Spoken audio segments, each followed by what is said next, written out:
second one. All right, check. Double check. So last time you had the lecture from Bill, and a lot of interesting theories. Remember, few excited people about the thinking heads and about the theories discussed. So that was really nice to see. What I didn't see was some reflections and observations or questions. So did you have time to contemplate about the things you were offered last time, or?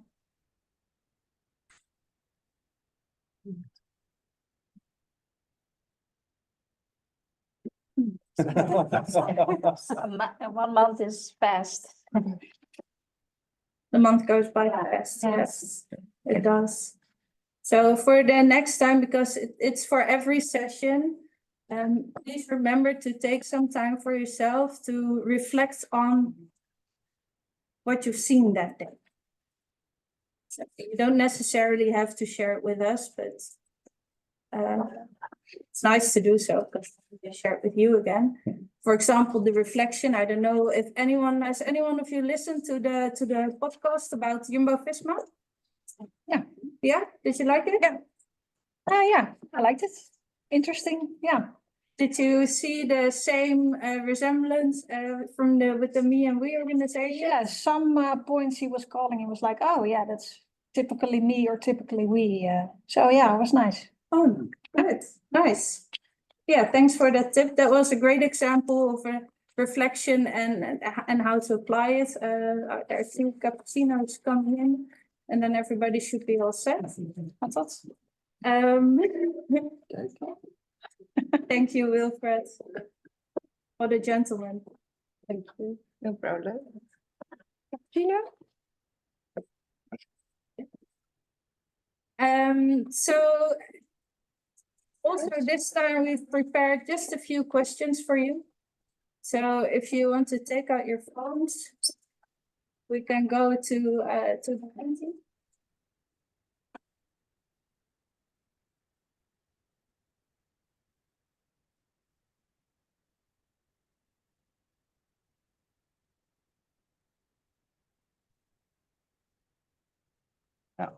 Ja, nu werkt het ook. Ja.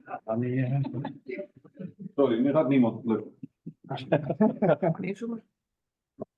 Next time we have to print them. Ook al opgestopt. And you can go to mantic.com and use the 8-digit code that's on top of the display. You can do that as well. But this is a very healthy second option.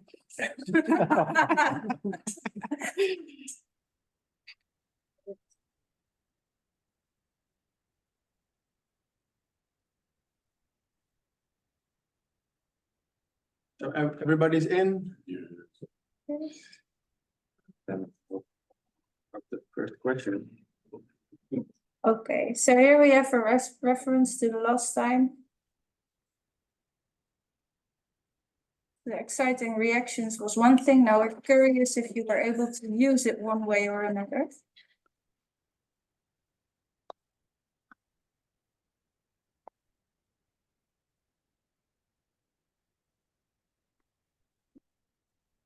What you did,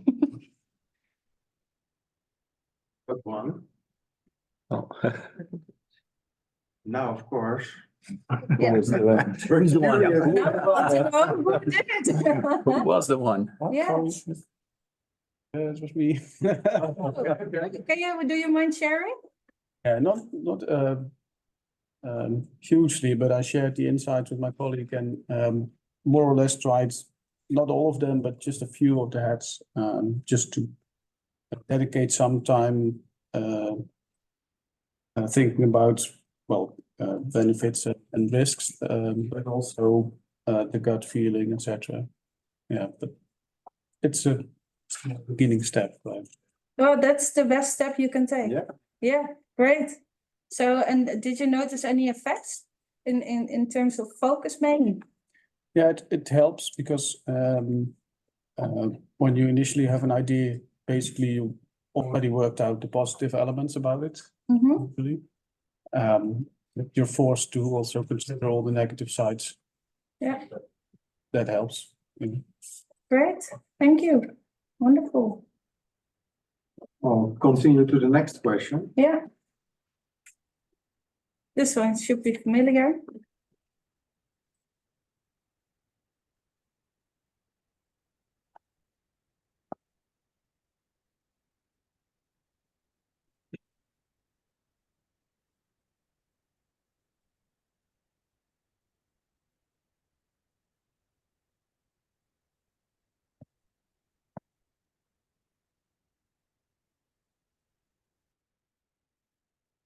Now we've more people to ask Yeah, I think examples. we're missing one answer. There we are. There we are. All right. So of the yeses, would any of you like to share how? Yep, it's not reflecting on the last quality circle or the last meeting, but more like the me and the we organization. Okay. I had an example. I presented something for a group, and then the question was, okay, so basically we got to do something for you because they need to fill something for supply chain, and they said basically we need to do something for you. What's in it for us? And it didn't immediately, set in my brain, but after 20 seconds, I thought, well, this is a me organization. This is a me question. And then I said, well, why does it need to be specifically something for you? Because when you do something that has a positive effect on the rest of the organization, then it doesn't necessarily need to be for you, or it doesn't have to be a benefit for you, but it has a benefit for the organization. Yeah, And that's what they reflected upon. So that was good. okay, So you got that message across. Yeah. nice. Huh. Nice example. But what did it do with the atmosphere? Yeah, well, it was quite energetic, to be honest. Yeah, the first reaction was, okay, but it needs to have also an effect for us. It needs to have a benefit for us. Well, it doesn't necessarily. If it has a benefit, we all work for the same organization. We all work for Marel, and it doesn't necessarily need to have a benefit for you. But when it has a benefit for Marel, which I could explain, then got that right. So that was quite good. Great, Yeah. thank you. Awesome. And let's go to the next one.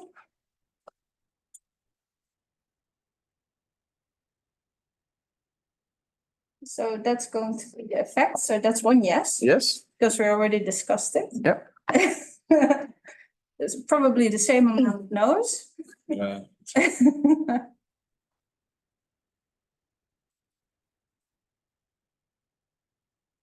Okay, so one of the other yeses. Would you like to share? Well, I had it this morning, and also a me organization. We handle our customer complaints each week. We go to the database and it comes in on the production side, but sometimes it's logistics, sometimes it's R&D, etc. Yeah. And I noticed a few times then, this customer complaint is not for us. It's R&D, it's logistics, etc. But who is going to pick it up within our company? Because the customer is not happy. Yeah. And of course, we from production, I say now it's obvious that we couldn't do anything about it, but perhaps we could. But we're just putting it more or less aside. And no one from logistics noticed it, and no one from R&D for certain complaints. So we were missing valuable information from our customers. Yeah. And now we are setting up a system that it also will be divided. And of course, we are all there to help solve it. But initially it's to the departments who can do something about it.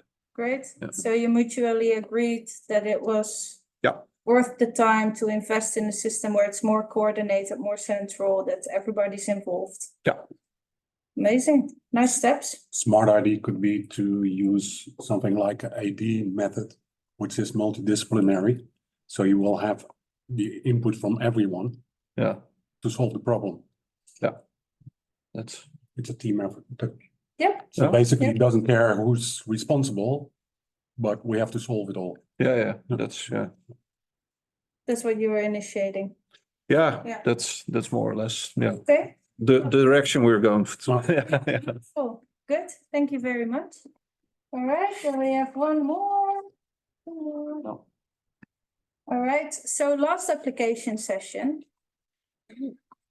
During the closing, we invited you to think about short-term goals, middle-term goals, and long-term goals. So the short-term goal is contribution to attaining the middle and long-term goal in a longer time period. So now we're wondering who of you was able to achieve their short-term goal?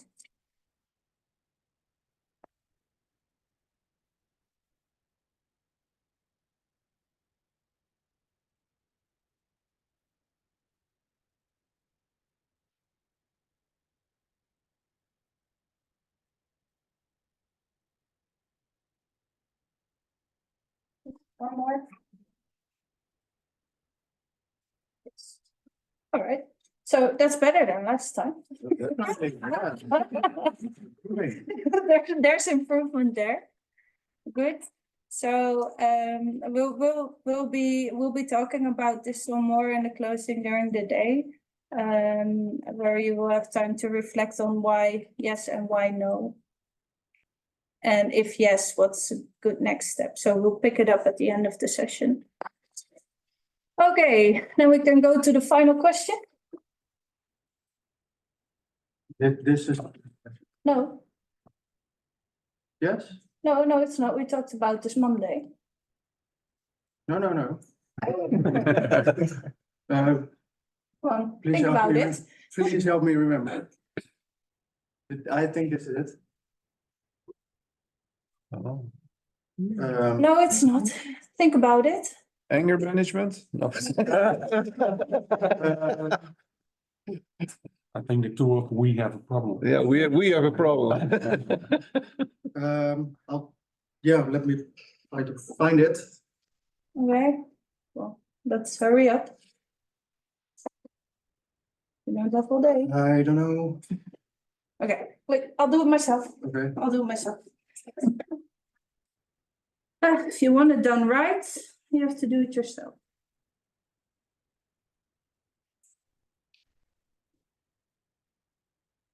Ah, no, I'm not really that bad. Yeah. But honestly, how did this make you all feel? Uncomfortable. Yeah, why? Me too. Even though we rehearsed it.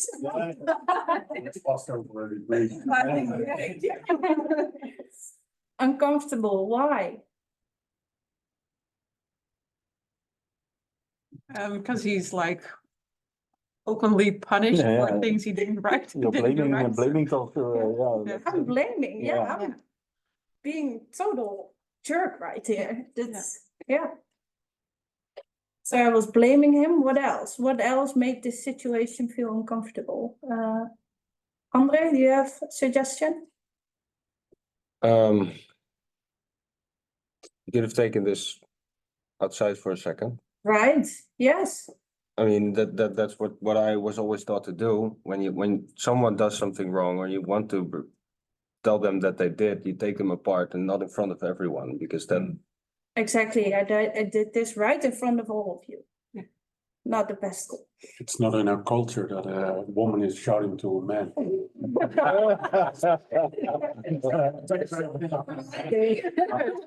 That was a joke. So if it was the other way around, then it's okay. Okay. Then she messed up. No, okay. I was doubting the professionality of Patagonia. Jurgen. Yeah, I want a refund. Yes, the expectations are differently. Yes, Oh, well, but we that's did have you fooled for a second. Yeah. All seconds. Yeah. Oscar worthy. Oscar. Yeah.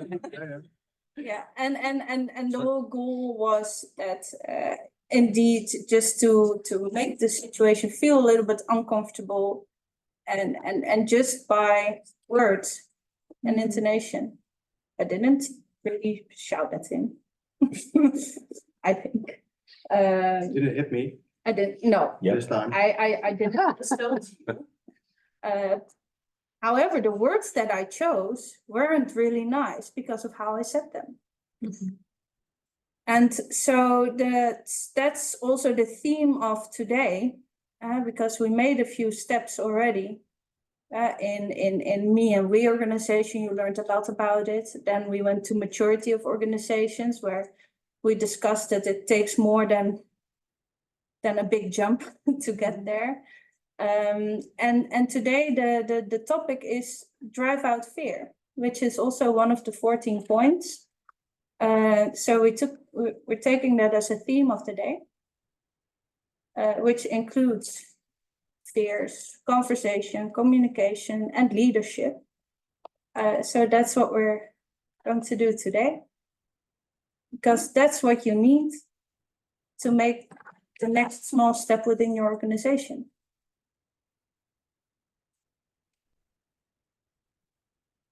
I see a lot of nodding. I'm glad you're all excited. Yeah.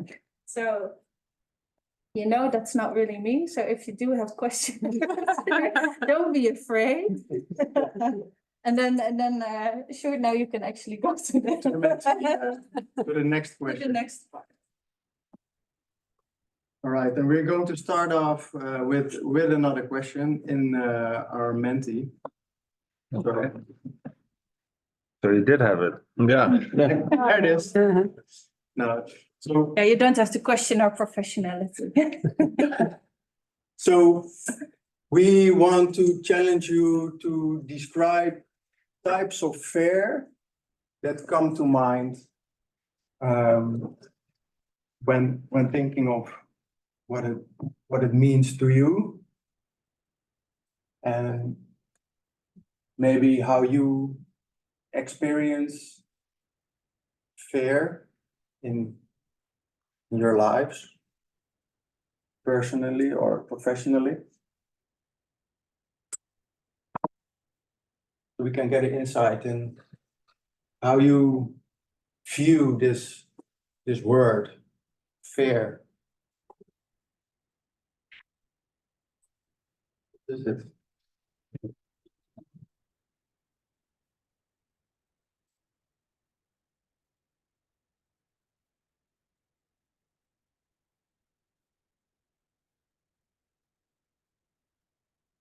Don't be afraid. There's no right or wrong.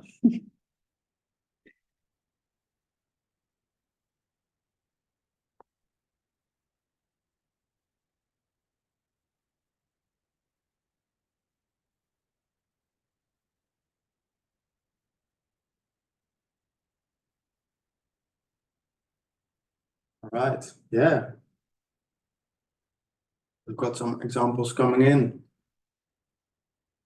Blame, anxiety.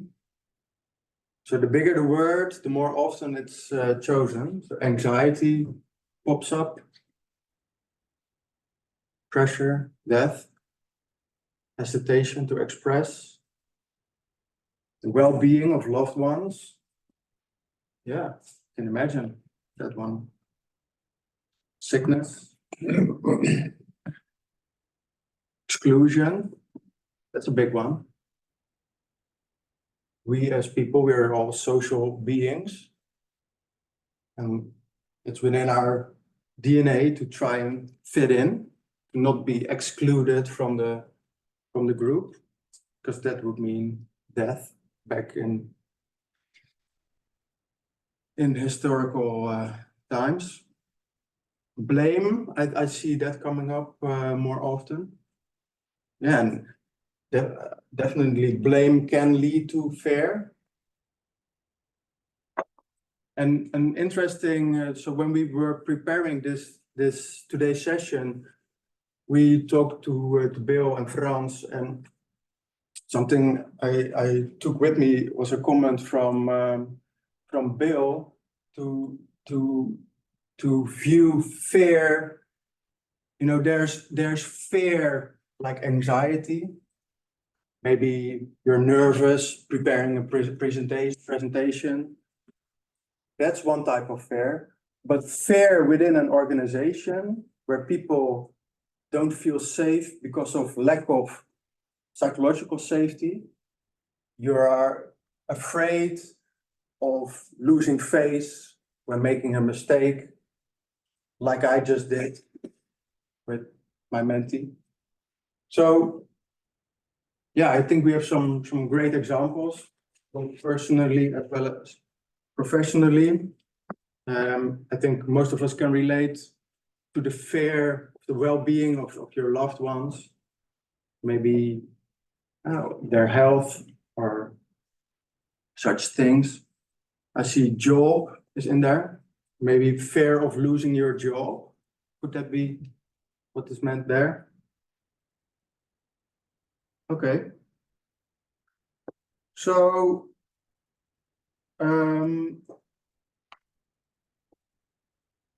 I think we are moving back to the PowerPoint.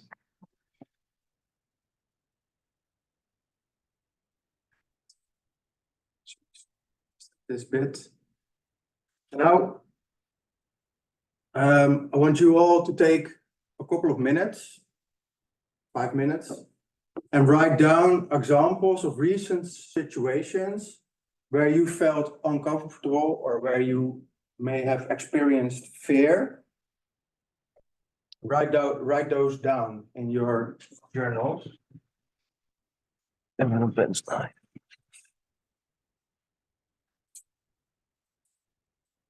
If you can. Yeah, for this thing, because we saw some personal examples as well in the word cloud. For this exercise, it's good to focus on something job and work related. Yes. So it can be an uncomfortable situation with colleagues, where you had to tell someone they did something wrong, where someone maybe told you you didn't do something right in a way that made you feel uncomfortable, or, well, the sky's the limit, can be anything. Yes.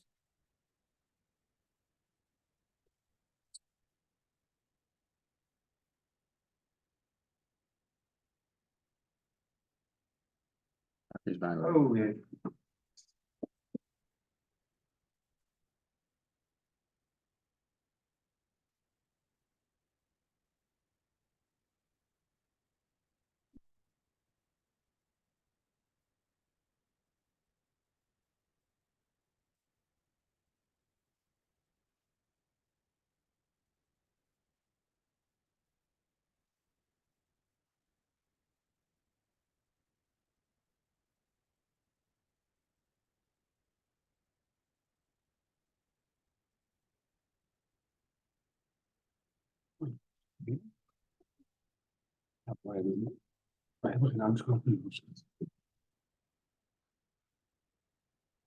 So you may not really need a angstcultuur or a psychologically unsafe environment. You can still experience. Yeah, I have an example. Okay, great. Yeah. But I'm happy to learn you don't have a culture of fear. But there can be, and it can even be perceived differently from worker to worker. So where you might feel completely safe, someone else may not.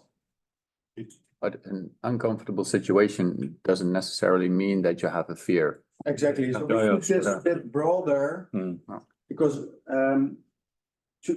looking for an example where you felt fear, it's quite narrow, and I hope most of you don't feel fear at work very often. So we opted for an uncomfortable situation because that's more likely to happen. It can change from department to department even in a company. Yes. Yeah. Oh, definitely. Yes. Or at different levels within the organization. Management may feel very safe, but the people reporting to these managers might not feel safe. No. So, yes. That's true. And I heard a great example yesterday of a production manager wanting to reduce waste. Story heard of, so it's Mhm. where he made the trash bin smaller and put it in front of the window of his office. And yes, he successfully diminished waste because they couldn't do it anymore. So instead of working together, people were afraid somehow to go there and throw things away. They just threw it out of the window probably then. Waste is going to another. You can probably find it somewhere Yeah, else. yeah. No one's gonna talk about it. True. People are clever. Or maybe they're holding it over each other's heads. You don't know what's going on. And if they find it, it wasn't me. It's him. Let's blame him. Yeah. Something like that can be very useful to make a point. Because then you have to continue and make it a discussion, etc., etc. But make it a point at first, like, see, it's possible. And now let's move on. yeah. Yeah.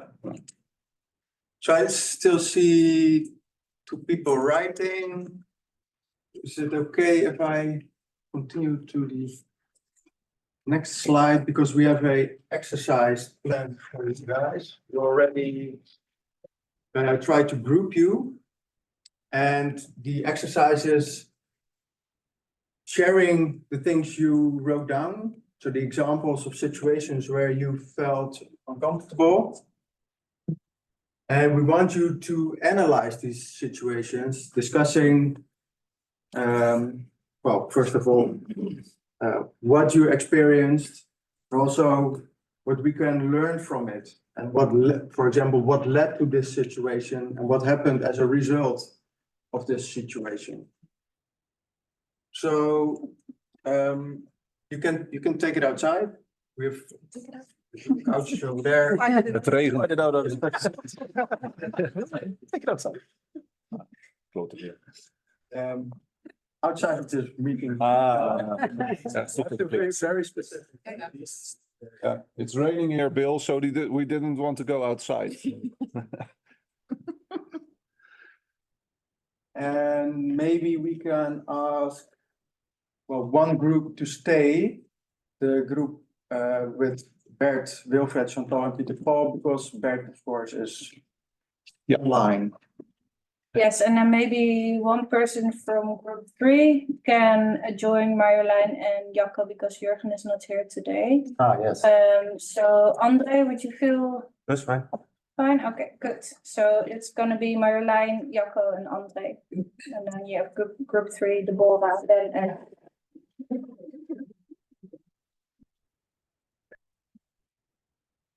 Is the exercise clear? Yep. Yalla, yalla. Go for it.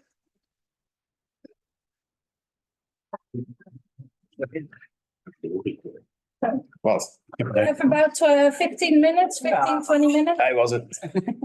I'm like this. Ja. Oh, yes.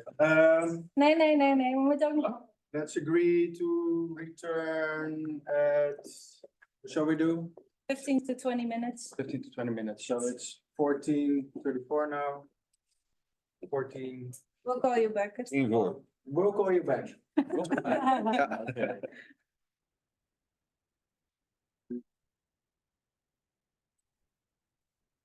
Don't call us, we'll call you. Oké. Ja? Schiet los. Ja. Bert, is voor jou ook alles duidelijk? Ja, kunnen jullie me horen of niet? Ja hoor. Prima. En nou, Jij ons ook? Super. Ja, ook. Mooi. Mooi. Doe even de deur dicht. Mag niemand horen natuurlijk. Nee, is privacy, hè? Ik heb één. Ja? Ja? Ja, begin maar. Nou, goed. Nou, wij hebben een productiebedrijf, dus wij produceren machines. Dus wij hebben te maken met machines die we ook moeten controleren op eindcontroles. En nou, nu hebben we het zo bedacht dat we wel de naam van die eindcontroleur moeten hebben, zodat we later ook nog vragen kunnen stellen puur over het product en niet over de persoon zelf. Ja, En je zag dat dat een beetje gemiddelde verschillende reacties opleverde. Dat de een zoiets had van, oh ja, prima, dat doe ik. De ander dacht van, oeh, maar waarom moet ik dan mijn naam onder? ja. Dan kunnen ze. Ja. Dus er is heel erg gefocust om dat goed uit te leggen aan iedereen. Dat het echt in het belang is van het product wat we leveren bij de klant. Maar dat is wel een situatie geweest, ja. Oké. Het is ook denk ik een directe eis, denk ik, als je ISO gecertificeerd werkt. Hè? Dat je een stukje traceability hebt in je productiewijze. Ja. Ja, bij ons moet het ook. Ja, en andersom zou je ook de checklist bijvoorbeeld willen verbeteren. Dus als diegene die de checklist heeft ingevuld, denkt dat het beter kan, vooral laten meedenken. Maar dat is niet per se het eerste waar mensen aan denken als ze denken, ik moet mijn naam onder een lijstje zetten wat ik heb gecontroleerd. Nee, precies. Want dan denk ik, waar heb je dat, Ja. heb je dat voor nodig? Ja. Het is niet meteen een negatieve. Ja. Een beetje bang voor verantwoording. Ja, precies. Ja. Ja, terwijl we toch met z'n allen één product maken. Ja. En jij bent een onderdeel daarvan. Ja. Dus dat. Ja. Nou ja, goed. Ik heb er als productiemanager doe ik heel veel verschillende dingen. Er is een medewerkster die werkt al zo ongeveer 30 jaar bij ons. En die kwam vragen om een dag minder te werken in de week. Goed. Nou zitten we, dat is vanuit mijn persoonlijke visie had ik zoiets van, is goed. Maar we hebben in onze CAO hebben we het stukje, de zogenaamde 80-90-90 regeling. Dus als je 5 jaar voor je AOW zit, heb je recht op 80% gewerkte uren, 90% salaris, 90% pensioenopbouw. Ja. En we hebben een groot aandeel dat er aan zit te komen die gebruik gaan maken van die regeling. Ja. Lastig. Dus wat doe je dan? Volgens Dus mij dat, kan je het niet weigeren, volgens mij. Nou ja, je mag het. Dat is een beetje een grijs gebied. Ja. Want als je het weigert, moet je kunnen aangeven waarom je het weigert. En je moet eigenlijk best wel een goede reden hebben. Ja. Waarom dat je het weigert. Maar waarom wilde je weigeren? Nou, omdat er komt ongeveer een 10-15% van de medewerkers die kruipen daar tegenaan. Dus het is ook een stukje. President. Ja. Dus als je voor één iemand een uitzondering gaat maken, dan straks komt de hele bubs eraan die zeg maar vanaf 62 en 7 maanden gaan vragen van we willen een dag minder gaan werken. Ja. Dus als productieverantwoordelijke heb je een verantwoordelijkheid zeg maar om je productie draaiende te houden. Want als je straks allemaal komen vragen over die regeling.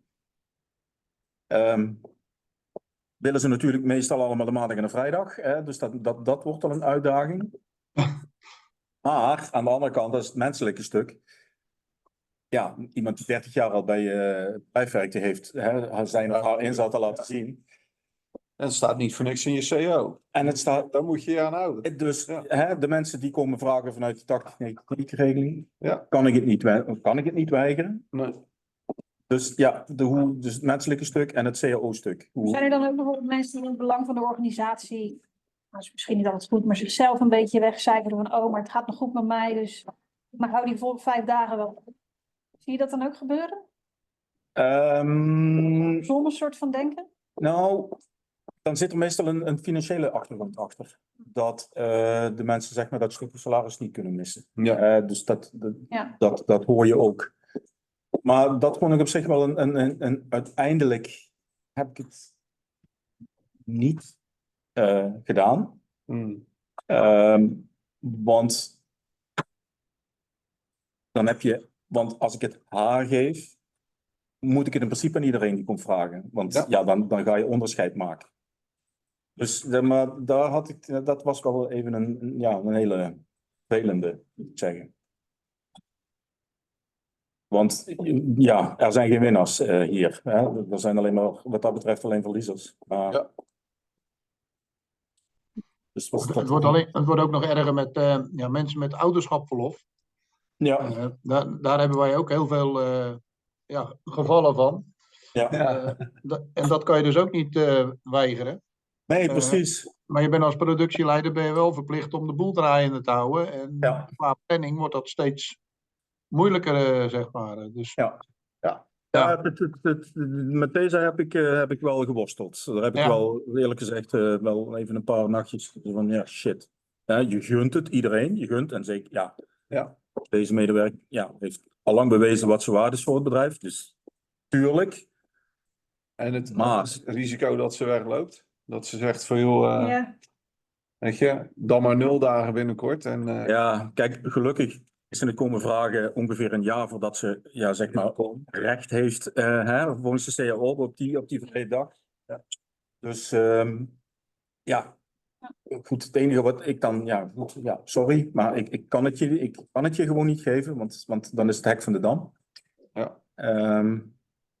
Maar, Ja. ja, hoe ga je daarmee om?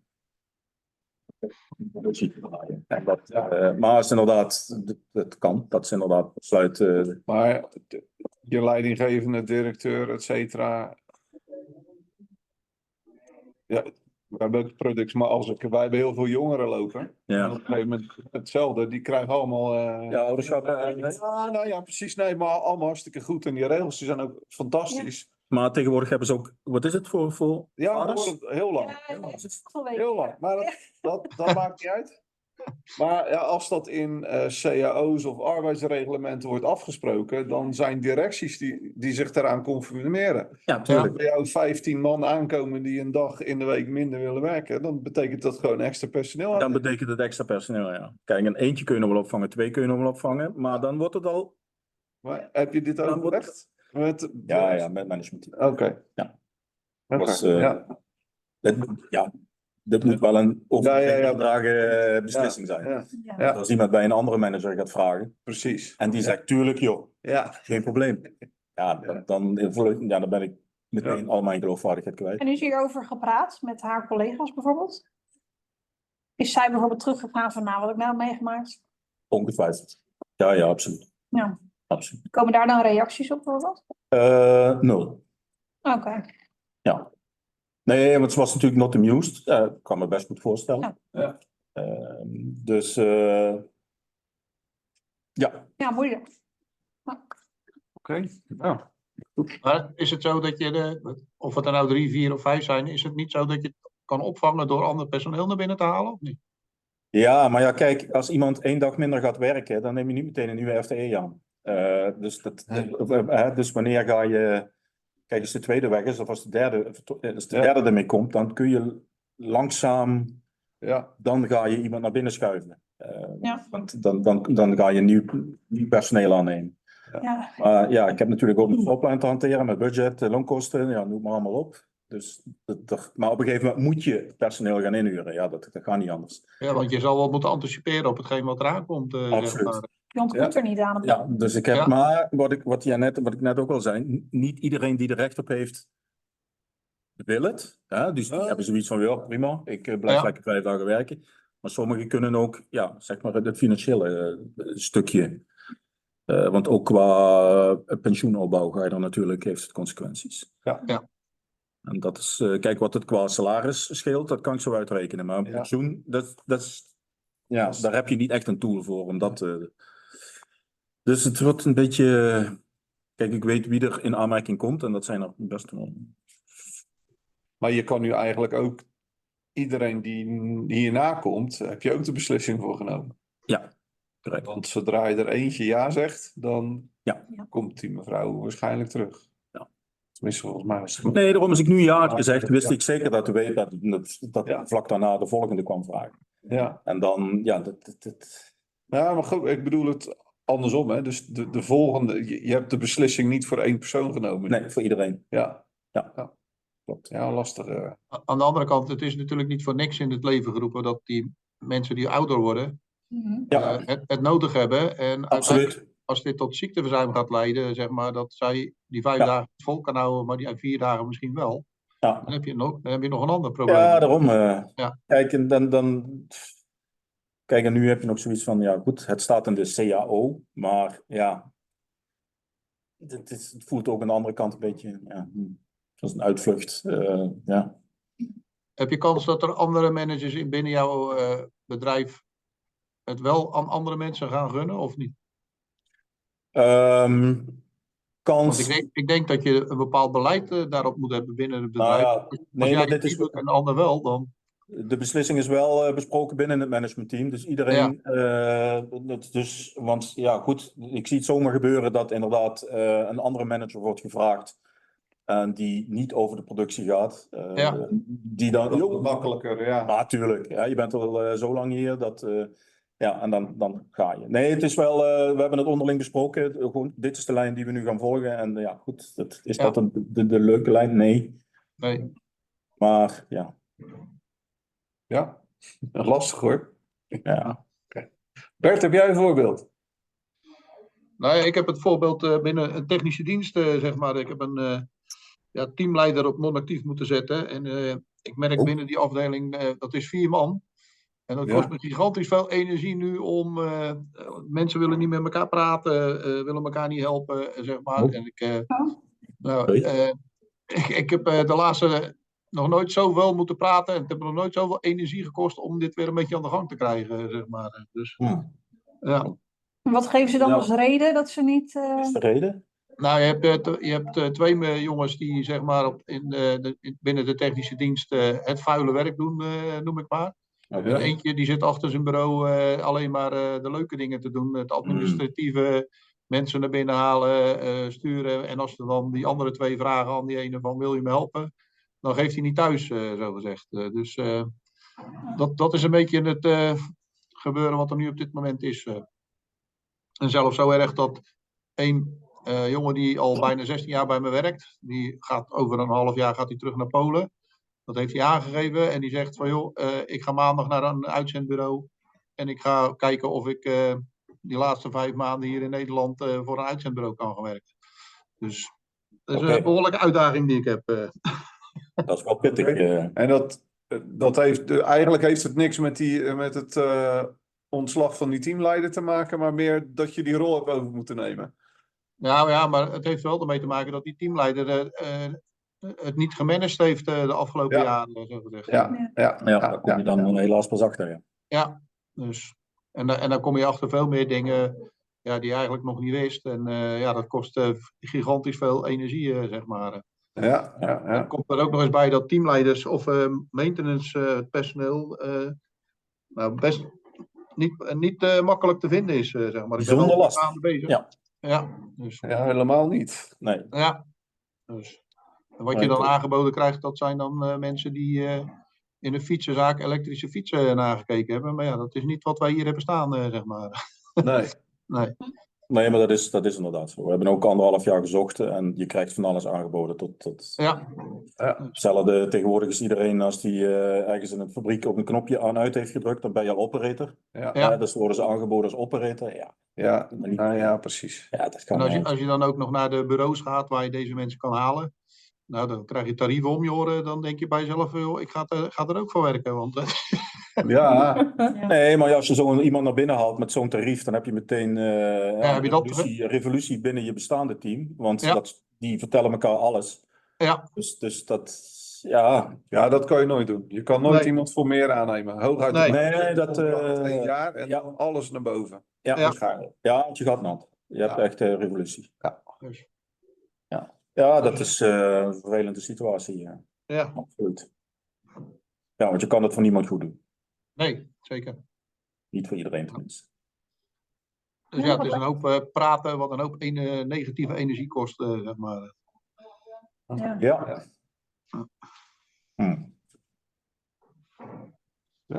Nou. Hoe ver zijn jullie in het... Heeft iedereen al iets gedeeld? Nee, dan nog een laatste. Beste tot laatste bewaard. Ja. En hebben jullie ook dan zometeen toch ook de type angst een beetje kunnen opschrijven en mogelijke oorzaken die daarbij zitten? Van die verschillende situaties? Zo, waar waren we nog niet eens? Nee. Nou, denk daar nog even aan als jullie de laatste gedeeld hebben. Maar ik denk ook dat het heel erg persoonsgerelateerd is. Hè?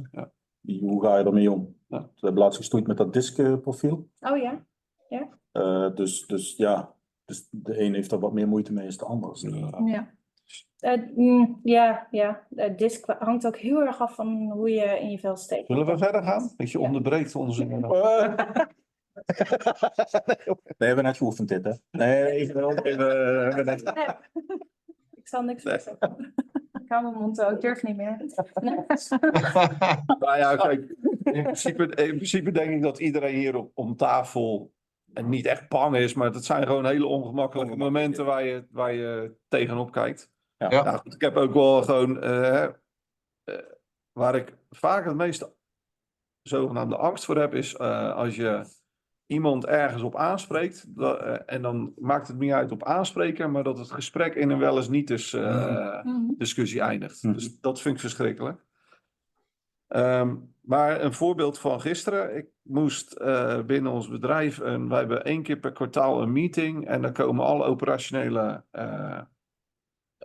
mensen samen. En dat wordt 1 grote meeting van 5,5 uur, inclusief pauzes. 50 man aanwezig, online, en ik moest de voorzitter zijn. Tenminste, we hebben op relatiebeurt met 4 productiemanagers afgesproken, dat doen we 1 keer per. Nou, met heel veel in de Turkse cultuur, iedereen begint te laat, presentaties lopen uit, noem maar op. Dus ik had het al van tevoren gezegd, jongens, jullie hebben nu een Nederlander gevraagd om voorzitter te zijn. Week van tevoren agenda uitgestuurd. Dit zijn jullie tijden die je hebt. Denk je er niet mee uit te komen of wel mee uit te komen, geef het aan. En nou, nevermind. Standaard afspraken, niks gehoord. Nee. Dus nou, het begon al ietsje later, maar dat waren wat connectieproblemen. En de eerste presentatie, 20 minuten. En na 22 minuten had ik al aangegeven, joh, je hebt nog 5 minuten, je hebt nog...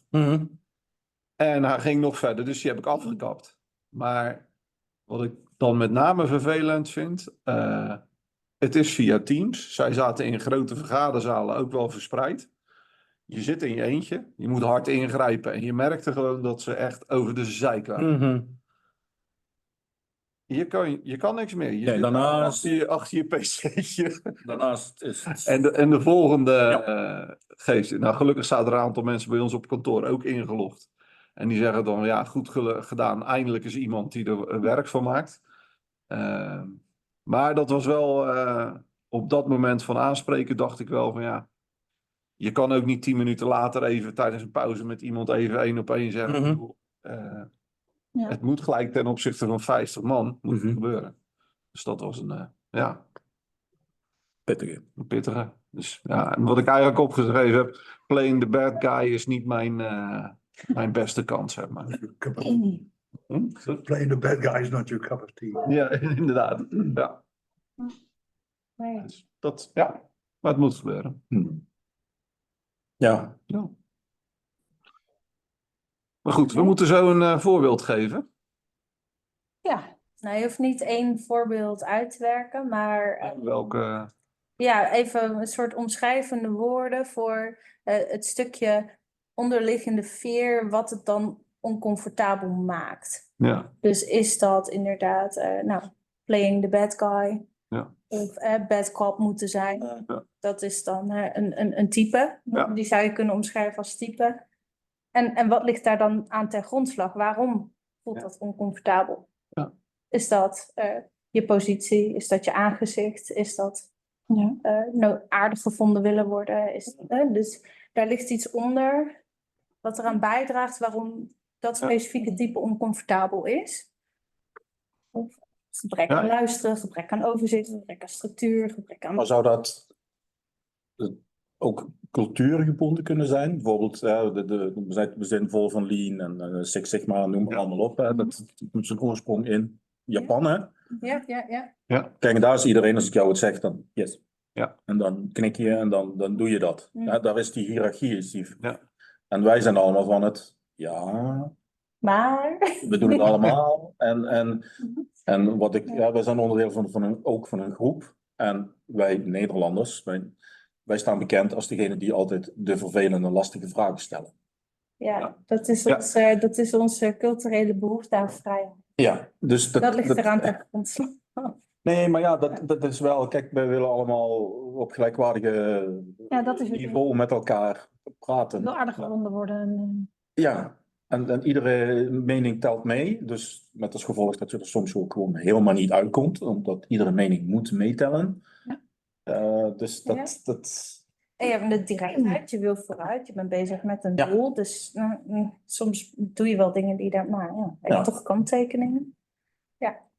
Dus ja, je wil er iedereen bij betrekken, maar op een gegeven moment Dus moet je, in, wat jij zegt, oké, klaar. ja. Maar wat speelde bij jou mee? Want ik vond jouw voorbeeld wel, daar heeft ook de meeste Ja. discussie op ge... Nou ja, ik moet zeggen dat ik sowieso, als het komt toch even terug op diskprofiel. Ja, dat is prima, dat mag. Ik zit aan de, laat maar zeggen, Niet helemaal, nee. Nee? je hebt het, Je hebt meerdere persoonlijkheidsprofielen en Oh, ja, ja. communicatievormen. En DISC is een van die tools die gebruikt kan worden, waar je dus middels een vragenlijst een kleurtje toegewezen krijgt met eigenschappen. Ja, oké. Dus je hebt rood, blauw, geel en groen, geloof ik. Waar rood dus een wat dominantere persoonlijkheid is. En, de alpha mannetjes, zeg maar. ja, het is... Ja, en dan heb je de inspirators, dacht ik, of wat Ja, was die het? De creatievelingen, sales. je hebt de onderzoekers salesmen. en je hebt nog geen... Je hebt inderdaad de mensen die heel erg datagericht zijn. Dus ook binnen de hokjes. En ik zat. Onderzoekers en analisten, Ja, exact. de creatievelingen en de gevoelsmensen. En dat zijn de. Ja, Even om de hokjes... Ja, ik heb dat boek... Beetje MBTI ook achtig weer iets anders. ja. Nou, ja, het is grappig. De MBTI heeft een onderzoek gedaan en een overlap met DISC gemaakt. Alleen MBTI is helemaal wetenschappelijk onderbouwd en ook op betrouwbaarheid en accuraatheid. En DISC heeft dat niet dezelfde testen doorstaan, zeg maar. Ja. Maar hoe is dat voor jou zo dan? Ik zit in de gevoelskant.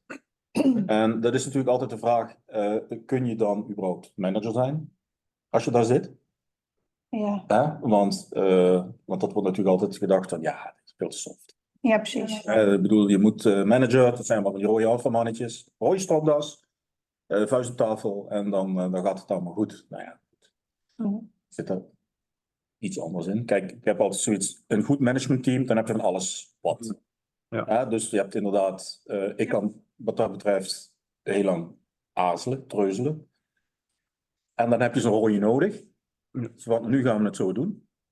Maar bijvoorbeeld aan de andere kant, als een rode, noem ik het maar even, zegt van, ja, we gaan dit doen. Nou, dan kom ik dat tegen, ja, maar wacht even. Hebben we daar aan gedacht? Ja. Moeten we kijken? Hebben we dit gedaan? Dus ik schiet alle kanten op. Ik bekijk het heel breed. En iemand, ja, tegenovergesteld, een rood persoon, die maar die ziet daar niet alle gevolgen. Ja. Dus, maar in dit geval, omdat ik aan die kant van het de gevoel zit, speelt natuurlijk de menselijke kant, is bij mij altijd dominant, ja. Dus dan heb ik dus ook meer problemen met dit soort beslissingen. Ja. Daar loop ik gewoon tegenaan. Dat is gewoon Ja, waar iemand anders kan denken van, joh, hij functioneert toch gewoon En in niet. mijn vorige functie als continu verbeterverantwoordelijke kwam dat heel goed uit. Want ik kan met iedereen opschieten. Ik kan mensen overtuigen. Ik kan mensen coachen. Dus dat kan ik. Ja. Ja. Alleen nu, als manager, moet je Andere kant. grenzen stellen. En nu is het afgelopen. We gaan die kant op. En dat botst wel eens. Ik word daar wel langzaam beter in. Want dat moet ik, gezien mijn functie. Ja. Maar dat blijft een persoonlijke, ja. Ja. Clash, interne clash. Ja, daar loop ik wel eens tegenaan. Ja. Ja. Nou, goed. En dan is het even feedback vragen van mijn medemanagers. Ja, goed. Nemen we een gezamenlijke beslissing. Hoe voelde je na het gesprek? Opgelucht.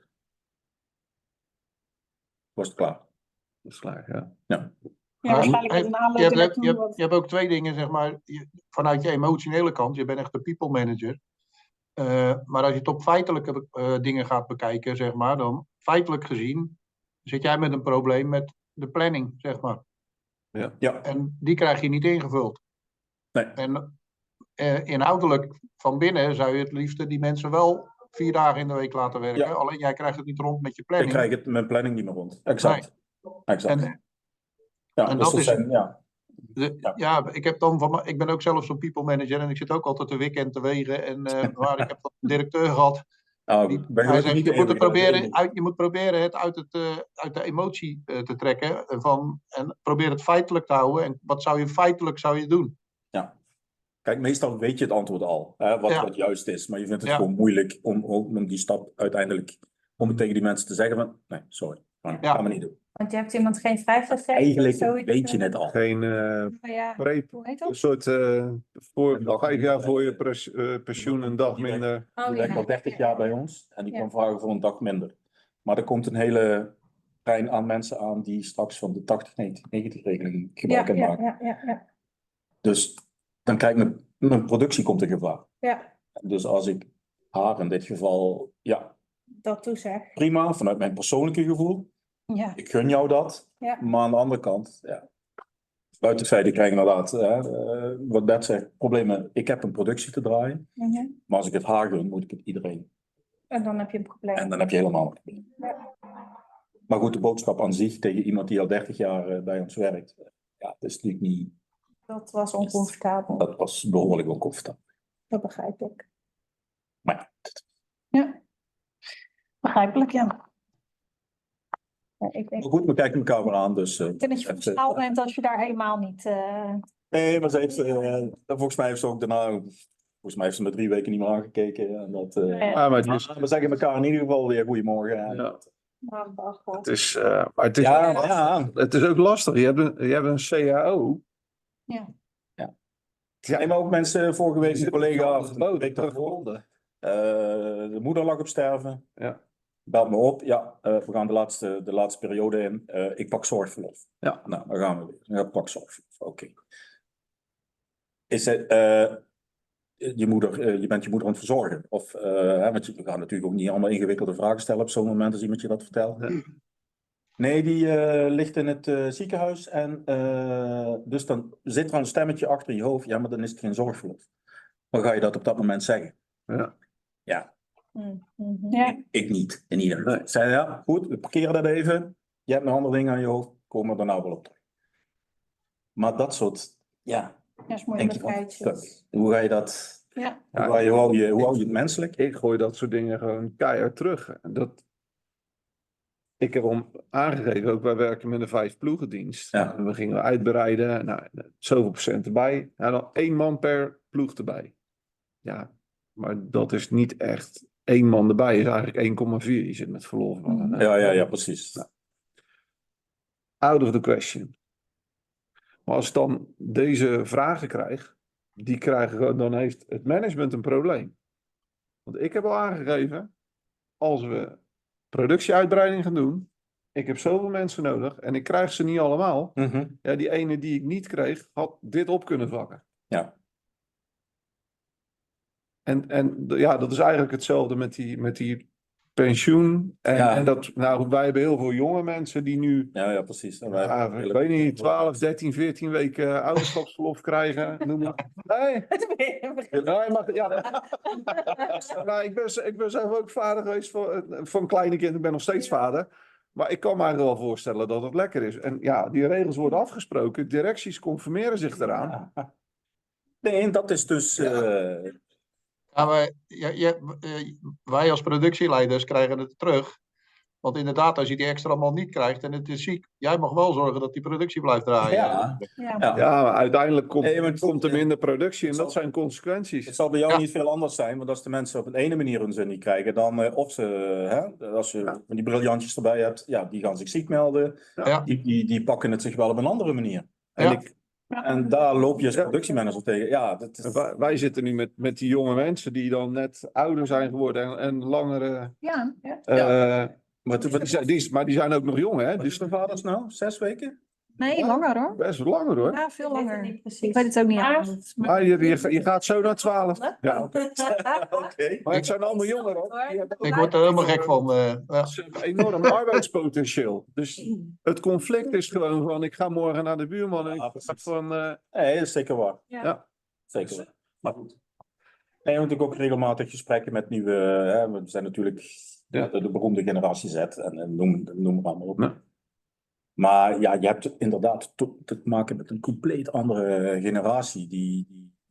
Kijk, wij zijn wel een beetje het werk, maar dat werk-privé-balans is totaal anders bij de jongere generatie. Maar ja, ik merk voor mezelf ook, en goed, ga jij denk ik straks tegenaan. Ja, dat is... Maar mijn kinderen zijn nu... Ben jij generatie Z?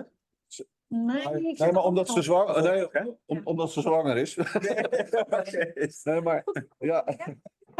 Nee, maar die van mij zijn nu 15 en 17. Ik merk nu de laatste jaren. Het is veel relaxer voor mij om te zeggen, ja, ik blijf op het werk en ga maar zitten. Die kinderen regelen zich wel. Ja, dat is... Mijn vrouw werkt dan ook nog thuis. Nee, eten staat er sowieso. Maar ik hoef ze niet van een crash af te halen. Ik hoef ze niet van een bom af te halen. Want die... Daar hadden wij het nog over in de auto. Dat is... Vroeger had je gewoon, vroeger was de vrouw thuis. Ja. Dat was heel anders. Dan kon de man ook gewoon carrière maken. En nu, mijn vriend. Maar er was ook weer zo'n trend onder vrouwen, die zeg maar weer terug naar zeg maar, een stukje moeder. Ja, met de Dat heeft de naam. Allemaal hypes. huidige huizenprijzen. Ik weet niet of het op heel veel vrouwen leeft hoor, maar... Ja, dat kan je niet redden, Jane. Dat hebben wij vaak ook nog mee, dat je gewoon... Ik ben er ook aan begonnen, ik kan niet meer stoppen. Ik ook niet, daarom. Ik eet altijd zo makkelijk. Maar je kunt ook. Nee, beginnen. Ik doe geen ja en zo. En geen shit. Er staan wel gevaarlijke Meer zout op.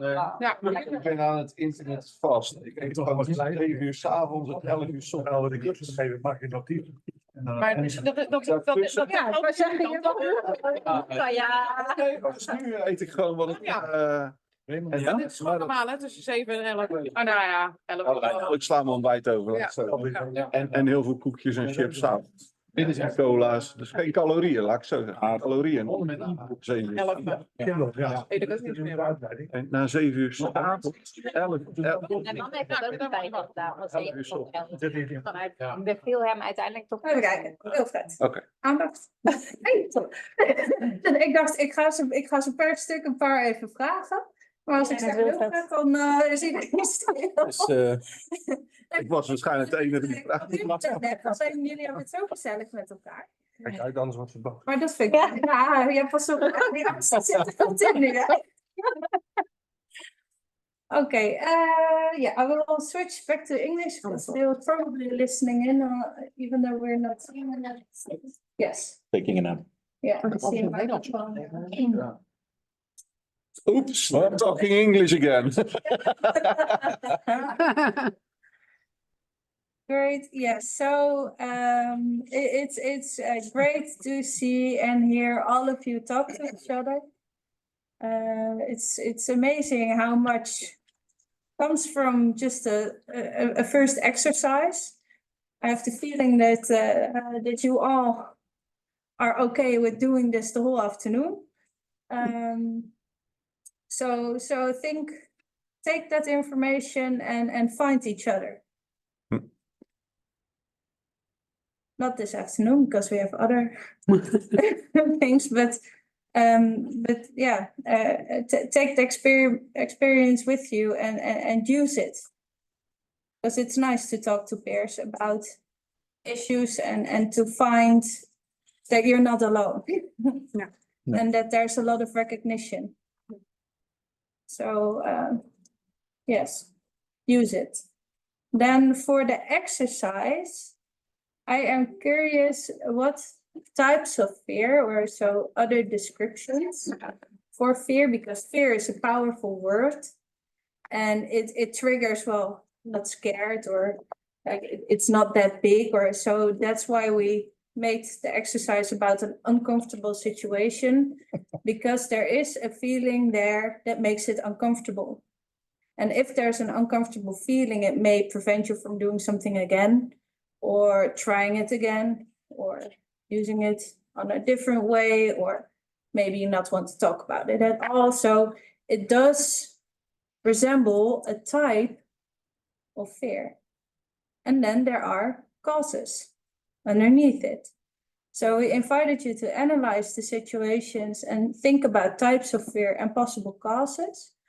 And I would like to hear from every group, maybe 1 or 2 types and 1 or 2 causes, not the entire situation, because you talked about it with each other. So just, for example, the type of fear is insecurity, and it was caused by a lack of transparency. Yes? Okay, so let's start with group of, well, Jacco, do you want to share something from your group? Or Marjolein, maybe, I don't know who kept notes. Different mode. Marjolein is hier. Ik dat eigen notes. Ja. Yeah, just a quick summary, but yeah, maybe I think at least some of us had, let's say, a fear of insecurity coming from a fear of failure, maybe sometimes. So that could be a cause, I think.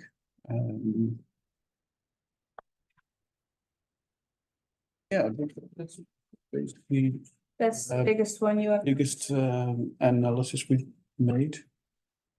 Maybe you have something to add? Yeah, I didn't write down the cause, but I did write the lack of insight, fear of losing it all, Yeah. conflict situations we Yeah. discussed. Yeah. Mhm. Yeah, being put on the spot, not having enough time to prepare for stuff. And you can basically yeah, revert that back to a fear of failure, I guess, because you don't have enough time to prepare for something. So yeah, those are the types of fears we discussed. Thank you. The group of Bart, Saskia, and Peter.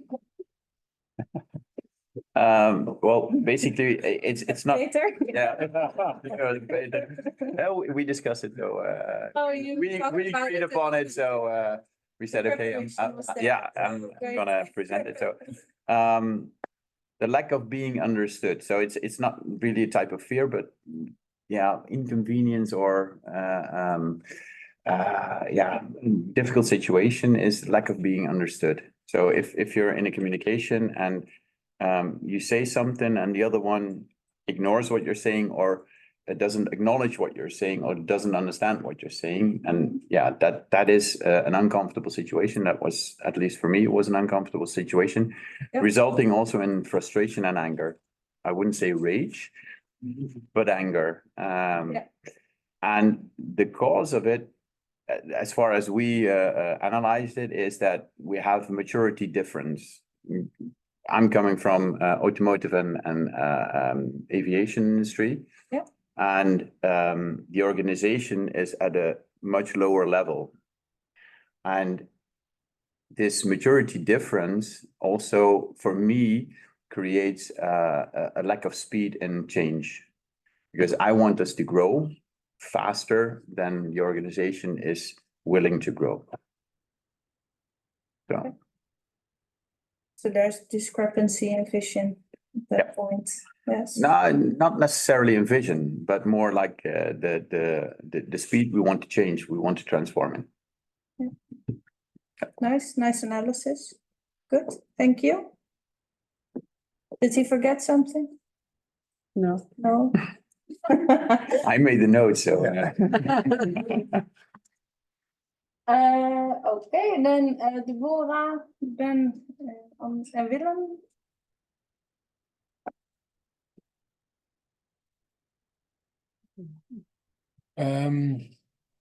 Yeah, we discussed 3 types of fear, I think. The first one was maybe fear of failure, and or two types of it. In Ben's situation, it was I didn't speak in German. It was not his how can I say? I was in a situation where I had to speak German, or had to speak German. I still had a choice, but the audience was all German. Okay. All colleagues from the Works Council, European Workers' Council, and they were all German, all spoke German. I never met them before, and I speak German, but it was a while ago, so I was a little uncertain of what will be my first impression, and will I get a message through? Yeah. So, but it was I like to speak a foreign language, but that uncertainty was also a sort of kick, like okay, it's a healthy stress. It was healthy stress. Yeah. Yes. Okay. Yeah. Yeah. You have that type of. You always have that, and that's okay. That does not keep you from taking steps or doing what you want. In this situation, it makes you more sharp about you listen more carefully, and you can create German sentences with enormous speed in your brain, and that's amazing. Yeah. And that adrenaline helps that, I think. The adrenaline helps. Yeah. So that's also if we just go a little bit back to the explanation of Sjoerd earlier, that there is a difference between fear and the types of fear, and anxiety, maybe what you call it, the healthy nerves before a presentation, or maybe before you board a plane, or before you have to speak before a group, or have to present a new idea, or anything like that. So there is a difference, and in some cases, it can help. For some people, it's a motivator. Yeah, that's good. And the other two situations were more like there was a conflict situation because there was more or less miscommunication. Like if everyone would say the right thing to each other in a more open, transparent way, then a lot of problems could be solved much more easy than Okay. Yep. hide it or Yeah. So not everything is Don't start, out on the yeah, table because of a fear of what someone may think about it, or how someone may perceive it, or what happens to someone, or if you don't start the correct communication or conversation, then the situation will stay bad, and you can solve it with the right communication. That was basically it's a communication thing. Yeah, that's something you see a lot, and that's actually also one of the examples from Dr. Deming's book. A fear to speak up about it because of what others within the organization may think or feel or do with that. Yeah. Thank you. Okay, and the last group. Yeah. How to describe, put it in a, because it was really broad. We discussed. Maybe fear of saying no. Yeah, something like that. Understand the other point of view. But I think also in your example, and also in your example, Bert, and I think a lot of production manager or production people we also have the fear of losing labor capacity. Yeah. It's very hard to, so if you have a difficult conversation, of course, we're all human, you can make an error, but you don't want to go into the overdrive and lose people. You cannot get them back. So you have your personal opinion about something, but you also have your business, and that's how to. So the fear of losing people is triggered by the need to perform. And to make the planning work and get the production round and fill the planning. But if you don't get extra people, for instance, for people who want to go further or shorter in days working, or people who are pregnant and get extra days off, as a manager, you have to realize that the production is running. And if you don't get extra people, the pressure is on the production manager then. Luckily, in my organization, we don't have that, because I can get extra people in, because we keep the beast running, I said. But if you have a manager above you who won't let you, then the pressure is on you because, yeah, if people don't get free because they are 62 and they want an extra day off and they don't get it, yeah, if they're gonna get sick or something like that, you still have the same problem. So sometimes you have to make choices what in your stomach is not feeling right, but Yeah. the fact is you have to do it. Yes, yeah, that's a struggle we unfortunately see a lot. Yeah. And it's triggered by well, you can go all the way up the chain, profit, shareholders, money, directors, answering to other groups within, and the need to perform and make the production go and keeping the customer happy. So there's a lot of influences in your decisions every day. Yeah. And so thank you for the examples. They're great examples and all types of fear that impact the everyday work. So thank you for that. For right now, if there are no questions or comments or anything else, I would like to suggest a 5 to 10 minute break, get something to drink, and then we can continue on the subject afterwards. Yeah. Okay. Yes, sound good? Okay. Yeah. So no questions, I take? I missed the cookies on the table. So And they're so Yes. good today, Ben. Oh, Yeah, they're better than better than last time. oh, good. They can send you enlarged pictures. Yeah, no, Okay, so we continue in 5 to 10 minutes, so. you Okay. have the time to take a little break.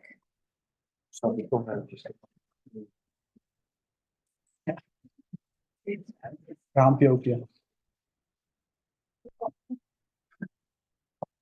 Kom, goedemiddag aan jullie.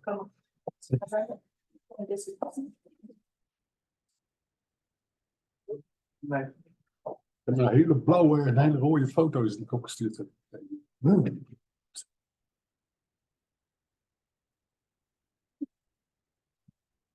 Maar is niet zo best. Leuk voorbeeld net. Welke? Die je opnoemde van over het verplaatsen van de Wastebin. ja. Oh ja? Ik dacht, die ken ik. Oh ja? Ja, was bij ons op kantoor. Was het bij jullie? Oh, De stand die dat.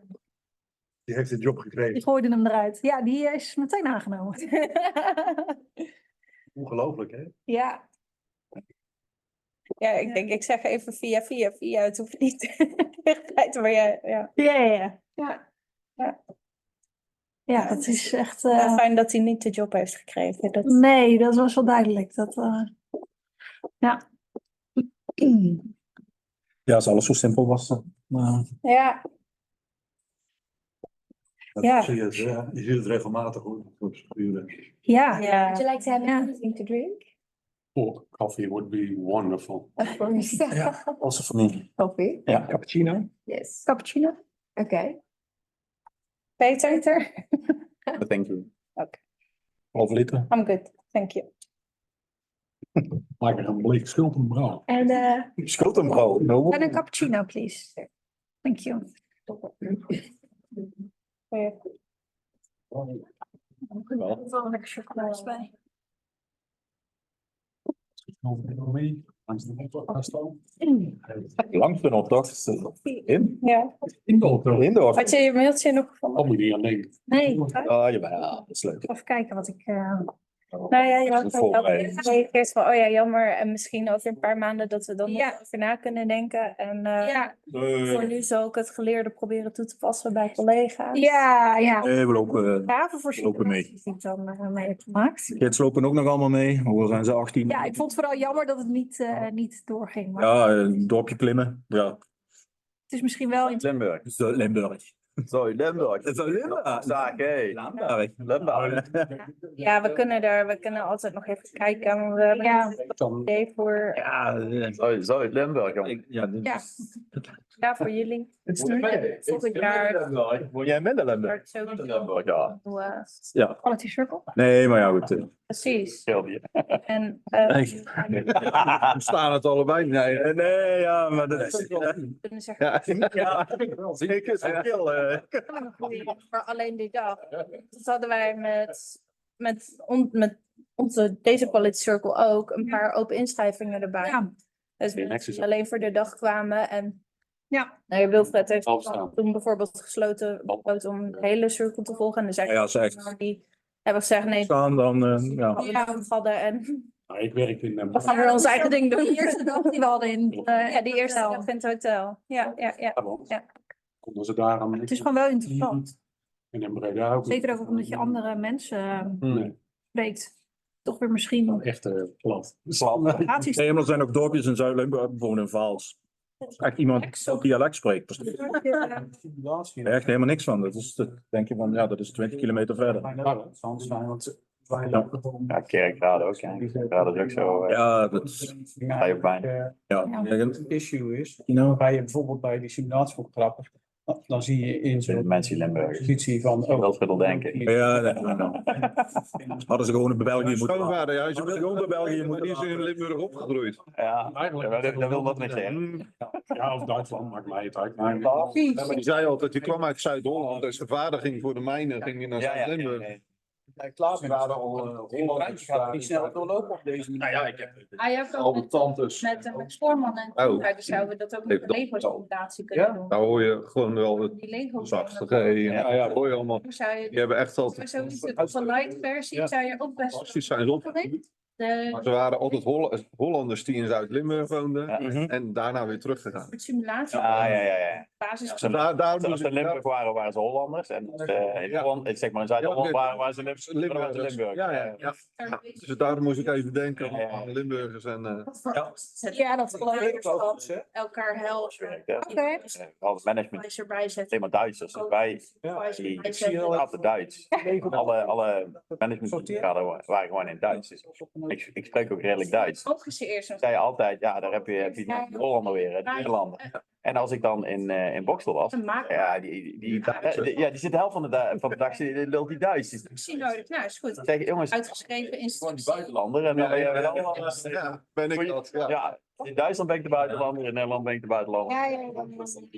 Handig zeker met teamsoverleg. Je hebt Engelse collega's, Duits, ja, Weet je wat dat is? Duitse collega's praten gewoon bijna vloeiend Duits. Ja. En daar zijn wij meer opgegroeid. Ja. Twee Nederlandse tv-zenders en een stuk of 4, 5 Duits zitten. Ja. Nee, maar ja, Duits is geen enkel probleem. Ja, vorige week. Hè. En die waren gesynchroniseerd. Ja. Dus dat was niet de Engelse dingen met ondertiteling. Dat staat erin. Ja. Er was een Teams-meet. Een AI-vertaler hadden ze erbij staan. Ah, oké. Ja. Dat gaat snel, hè? Als je die aanzet, echt waar. Dat staat Ja. gewoon real time, maar wordt dat overgezet van Spaans naar Duits. Thank you. Nee, dat had geluid. Oh, je bent goed. Ja, wij Ja, hebben het gedaan zonder AI, maar gewoon met een vertaler ertussen. Het enige wat raar is, dat je dan een man ziet praten en een vrouw hoort praten, zeg maar. Dat is... Ja, maar echt wat er gezegd wordt. Jij is slecht Maar als ik dat zou meemaken met zo'n AI, dan zou ik gewoon het plat doen. Dan zou ik gewoon het Limburgs beginnen te praten. Ja, kijk. Is het Ja, we kunnen het proberen, maar ja. Eens kijken wat ze doen. Toevallig hebben we een dorpsgenoot en die gaat gewoon een perfect vertalen. Oh ja. Ja. Nee, maar dat is wel het voordeel wat wij nog hebben. Zeker bij toen straks oudere Limburgers. Leider, de proceseigenaar. We kunnen splitsen van Duits, Engels, Engels, Nederlands. Maar als ik dat zie bij mijn kinderen, ja, we wonen nog altijd dicht bij de grens, gewoon 10 kilometer van de grens. Dus dat niet. Ja, Duits. nou nee. Oh, Nee, die generatie dus juist niet. Mijn kinderen dus niet meer. Mijn zoon ook niet. oh, oké. Duits. Nee, en die zeg maar, die hebben alle moesten werken bij de Zeeman. Ja, in Roermond. Ja, zeg maar, je hebt de outletcentrum in Roermond. Ja, precies. Er komt heel veel Duitsland komt ook van het land in. Hè. Dus die 50% of 60% is gewoon Duits. Wat in de winkel komt. Helemaal uitgegaan. We zijn gewoon gewend om Duits. Ja, ze verstaat het wel, Ja. maar ze praat gewoon Nederlands of Limburgs terug. Ja. Alles meestal Nederlands. En dan Het is wel heel apart. Want, ja, wel een soort erkenning van, oh ja, hij staat wel veel stil. een kilometer die zit ik in Duitsland, aan de andere kant zit ik in België. Dus daar haal je de benzine, daar haal je de... Dus het blijkt maar zo. Ja. Dat is meer leiders. Als je naar Duitsland gaat, je zit over de grens, je kunt gewoon je eigen taal blijven spreken. Want YouTube-programma. spreekt het, ja, het is precies hetzelfde. Houdt niet op het lijntje op. Nee. Nee. Een kind van mij, nou, ik ga even kijken of... Nee, maar ja. Eigenaarschap ontwikkelen. Ja. Dat is niet wat je met twee elkaar. Duits waar je stap in. Ja, je hebt Ja, goed. Dat legt er dan aan waar wel het kan. Ja, goed. Nu hoeft het, de diesel is in België en in Duitsland ook zo duur. In Duitsland zelfs nog duurder dan. Ja. Dan moet je echt goed je... Ja, en dat is helemaal. Ik ben nu op en neer geweest naar Duitsland, naar Oostenrijk. Dan moet je echt goed opletten waar je gaat tanken. Ja, ik kan het declareren, maar ja, ik ook, nu ook. Maar je probeert er altijd wel rekening mee te houden. het heet er ook anders, hè? Bij ons is het euro, maar Ja, ik pak altijd. Ik ben al over op internationaal. Ik pak van E10. ja, Ja. maar het heet daar anders. Dus super. Ja, je hebt Super Plus. Ja. Ik vind het zelf echt heel leuk. Zeg maar de Dat echt nog wel licht. E95 of 95. De gewone is 95 dan. De 98. Dat is direct duur. Ja, het probleem in Duitsland is de overdag, die prijs fluctueert als een gek. Dat is, Oh, ook overdag. ja, die hebben heel veel fluctuatie. Als veel mensen op de weg zijn, is het duurder. Ah, Ook altijd, ja, dat is Slim. ja, nee, maar het is goed. In Duitsland moet je altijd echt helemaal mee. ik weet wel, ik stond ergens voor €2,20 te tanken. En daarna was er ergens file, dus ik werd toch afgestuurd. En ik reed provinciaal weer naar een snelweg. En dan was het 1,65. Ja, maar je bent ook niet Ja. Maar hij is uitstel kijken van. Dus wij waren niet te koop als de medewerkers. Ja, oké. Ik ben eigenlijk Ook wel heel lang hier, maar ik ben begonnen met ja, dan mensen. trots. Nou, dan heb je echt voor de erin gehad. Heel leuk. Mensen best vinden dat gewoon. Ja, ik kan het zeggen. Leuk. Kan je nou, weet je vertellen hoe het zit. En dan ben je je verbaasd. ja, maar ja. Ja. Dan kan ik lezen gaan. Bij de kaart. Ik ben gelijk aan de leesbril. Dat was echt wel bizar. Ben je al toe in je tweede bakkie? Bijna. Die staan er ook nog, hè? Ik moet in de pauze gewoon eten. Voor herrie maken. Komt is een flexibiele buigtest. Dan hebben ze gewonnen. Ja, maar die kun je natuurlijk niet uitsloos. Je kunt ze laten Ik heb het weten. best gedaan. Kunt ze laten Ja, weten. ja. Kan je zonder drinken. Ik zal even laten weten. Een paar nootjes op je water. Dan, Gewoon heel doorslikken. Kan het wel. Juist dat puntje is lekker. Dat is nogal van belang. Hebben we nog? Ja, het is echt schrikkelijk. ja, dat is jouw guilty pleasure. Ik heb het ook nooit. Nooit. Ja, Dat is daarom. ga vanavond zitten. Nou ja, hier kan ik even. Wel dingen, zeg maar. Maar ik heb Straks een zakje mee. Joh. Ja, in de auto. In de auto, ja, de hele auto vol met dat al die bakjes erin. oranje poeder. Nee, ik doe volgende week mee. Verrassen.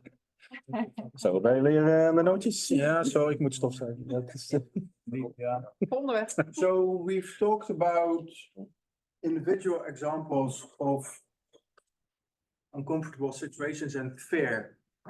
Now imagine and multiply all of this fear by the number of coworkers within your organization. And try to imagine what might be going on in their heads. emotions within your organization, with all the individual people working there. Please take some time and write examples that come to mind down within your journal. And think of 3 levels. Your organization, 3 layers. So managers, middle management, and operators. Write those on the post-its that we've put on the table.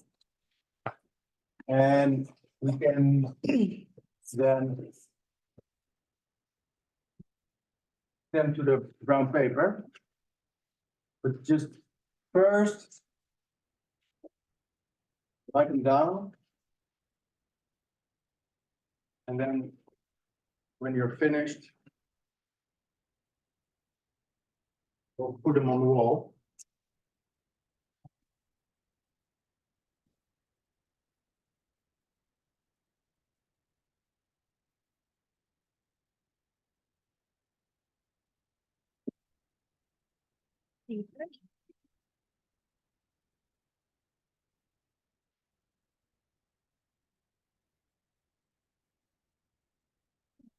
First part of this exercise is thinking of types of fear that you imagine that or that you see, that you notice within your organization. Next step will be to divide these types of fears into the 3 categories. But stick to the first exercise that is actually on the screen. Otherwise, I'm going too fast.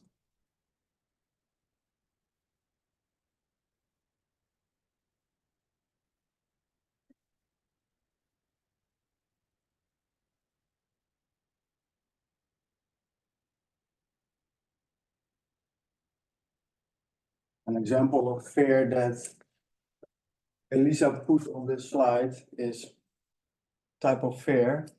When Microsoft Word asks you if you want to save changes and you don't remember making any changes. Maybe you recognize this feeling.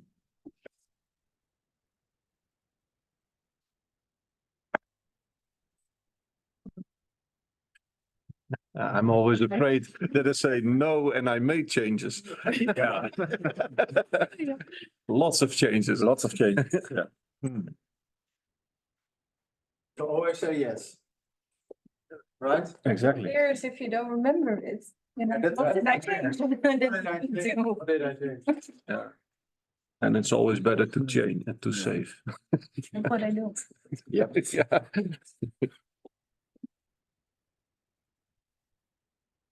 So this exercise is really aiming at trying to put yourself in someone else's shoes. Try to imagine what they perceive, what they feel, what they experience. Maybe my experience. What the nuts? Oh, anything.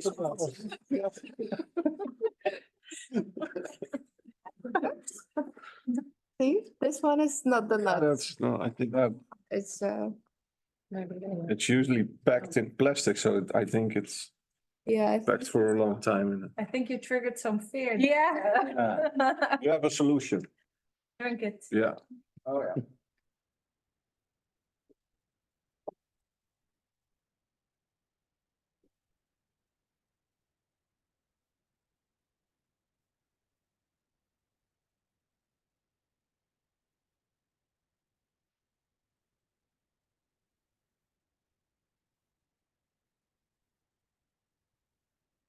What might people experience when they listen to you, for example? happiness, Yeah, exactly, yeah. warm feelings, underbelly. Yeah. Yeah. So that's a fear. What- Yeah, absolutely. Yeah. What else? Yeah. Butterfly. Horrible, horrible fear. Fear of not able to keep their emotions.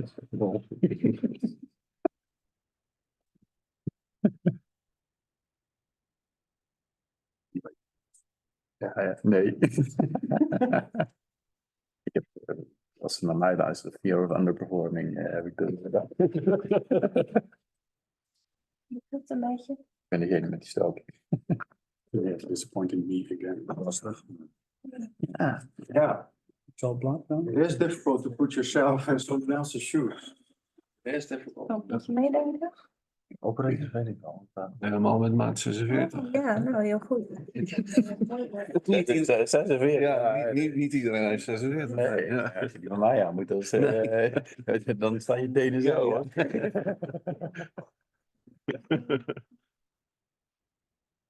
Waar zit je zelf? In deze.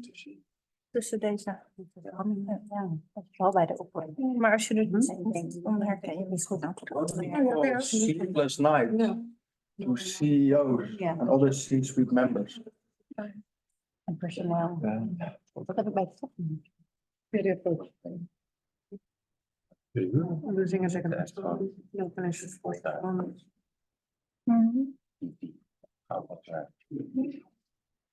Ja, dat is heel grappig. Redelijk is het laatst.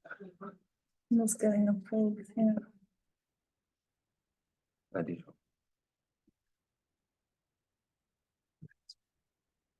Dat zijn echt mijn angstproblemen. Anders je het idee dat mensen in de lage Personeel. organisatie dat ze denken. Misschien wel een goede idee hebben, maar die altijd durven te denken. Uit dat ze juist heel micromanageren. Maar dat was omdat hij zelf het niet. Ja, andere dingen gedrag die je misschien zou kunnen zien. Daar had hij dan angst. En als je het niet weet, is het ook goed om te zien. Dan meteen wel. Dus had hij meer die angst. Ja, maar dan is het ook vast. Stel hij hier zat. Ja. Het moet wel kloppen. Ja, midden. Of tenminste, ik heb een midden en heeft een raad van bestuur. Mm. Dat zegt nooit. Ja, het ligt ook maar aan net Nee, waar maar je zit die je lagen dan- Ja, zeg maar. Ja. Kamer. Nee, zo zijn.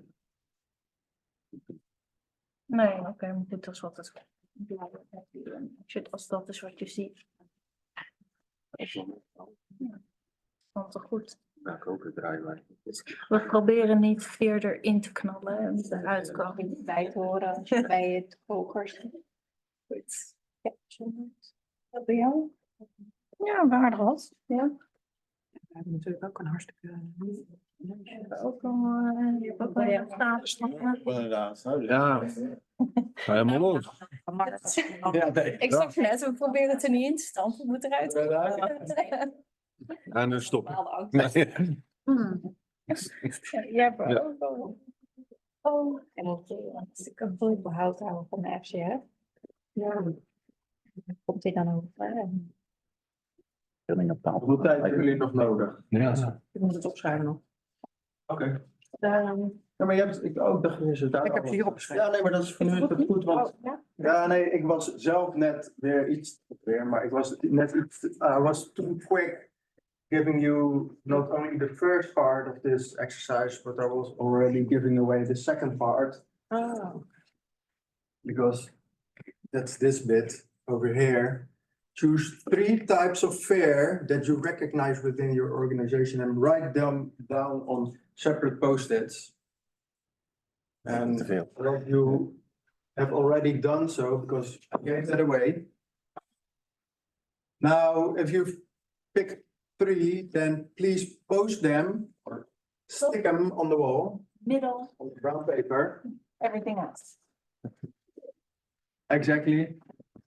Or we can maybe flip the pyramid. So, No. we have Oh, to understand it. Okay.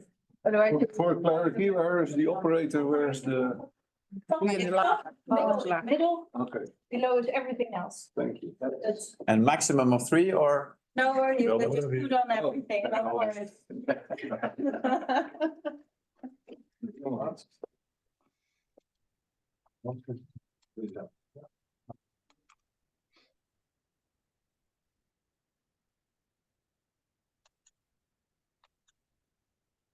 As you stand there and try to decipher your team member's handwriting, I'm curious if you'll find things you'll recognize on.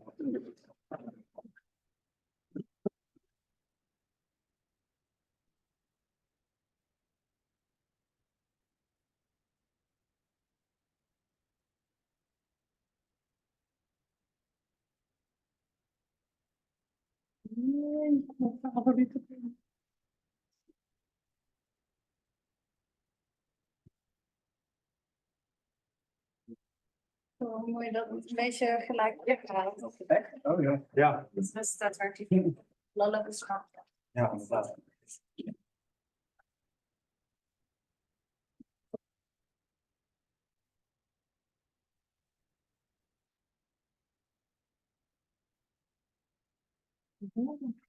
Nee hoor, dat dan.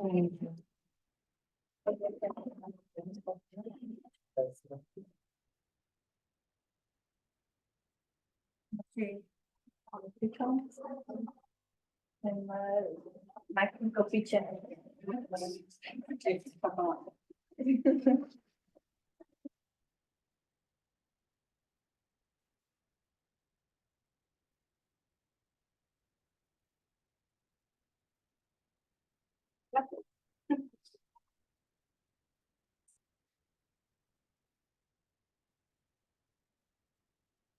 Ik ben al Okay. Weer laatste brief. I can already see a trend within top management. How about you, Elisa? Losing staff, losing business, losing money. Losing. Losing. Ja. Losing especially big claims, which can lead to losing money and reputation.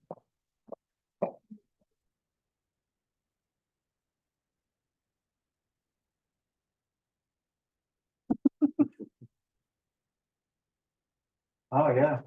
Dissatisfied customers, which can lead to losing business.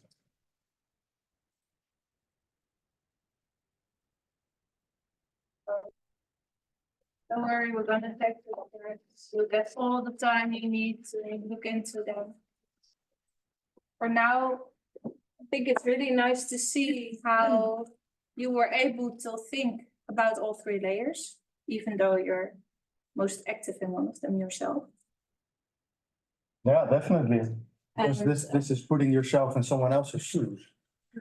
and also the diversity of what you've written down.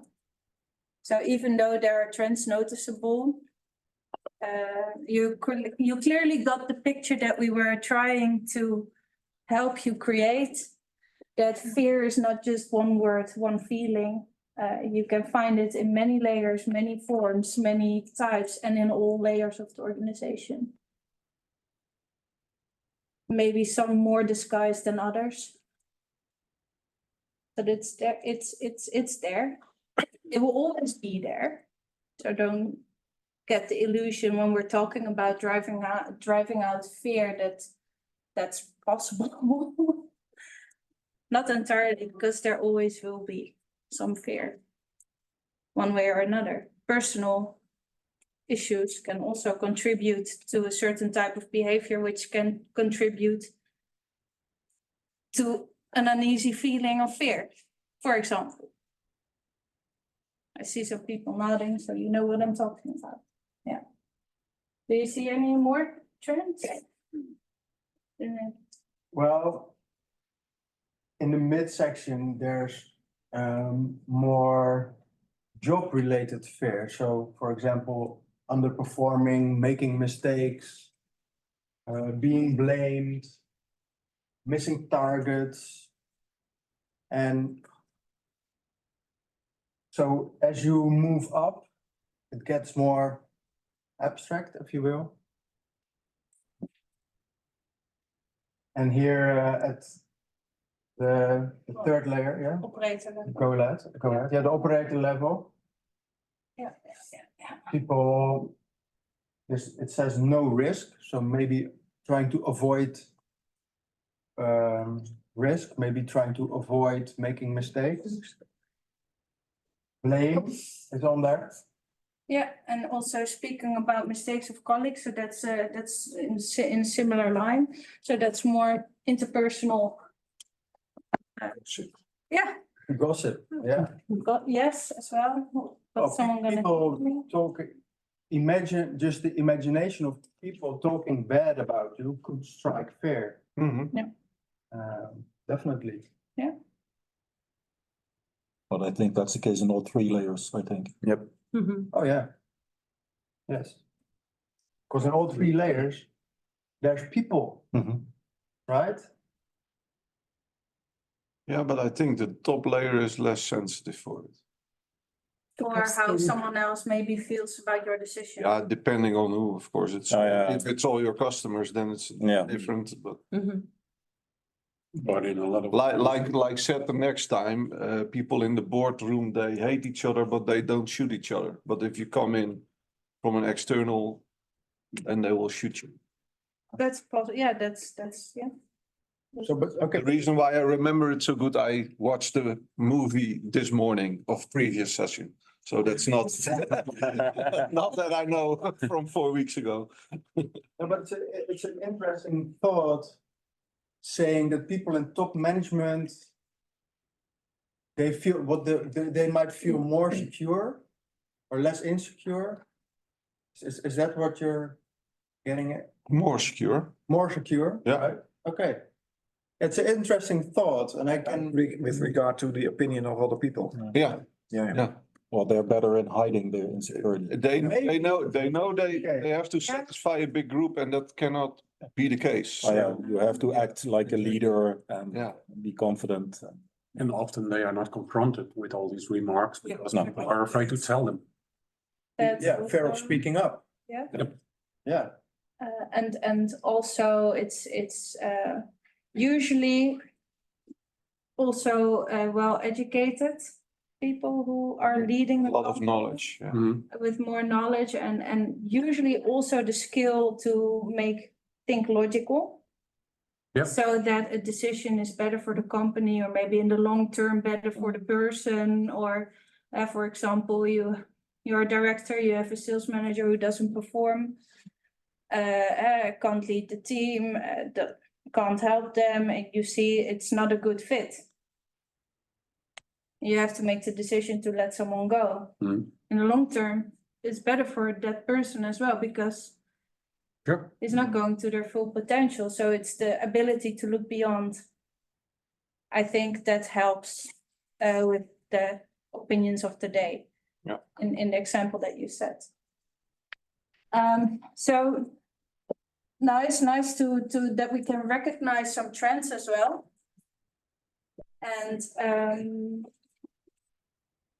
well, as we said, it indicates that you can find it everywhere. And as Sjoerd said, you had some situations of your own, you wrote them down, multiplied by the amount of people in your organization. And see that there's a lot going on.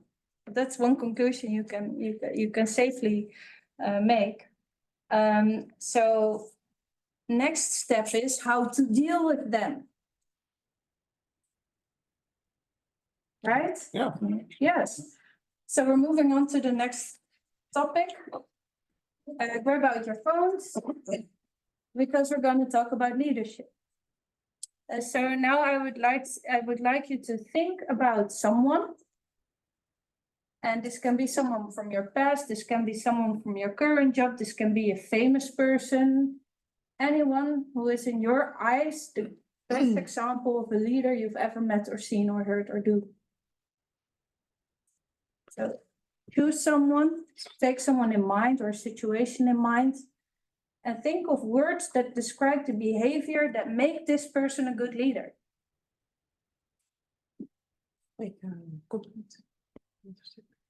I'll skip ahead. So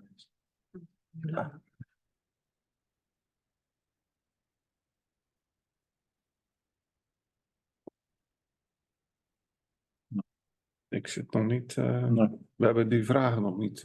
Oh, Je moet hem even Juist. refreshen. ik moet hem even. Ah, Staat ergens, bij mij stond er skip ahead. Normaal.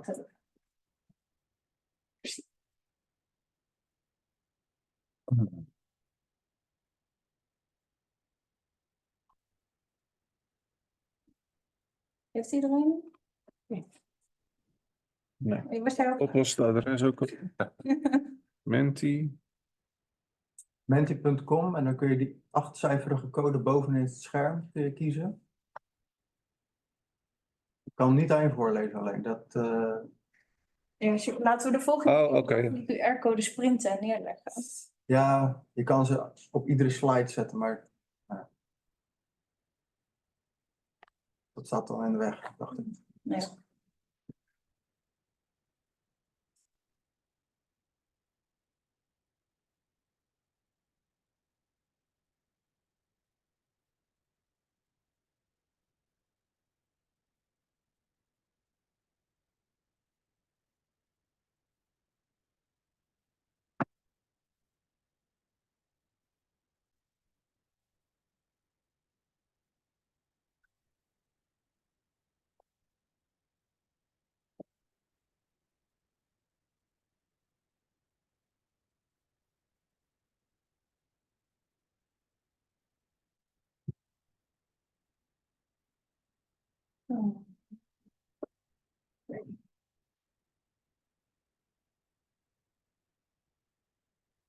Nice.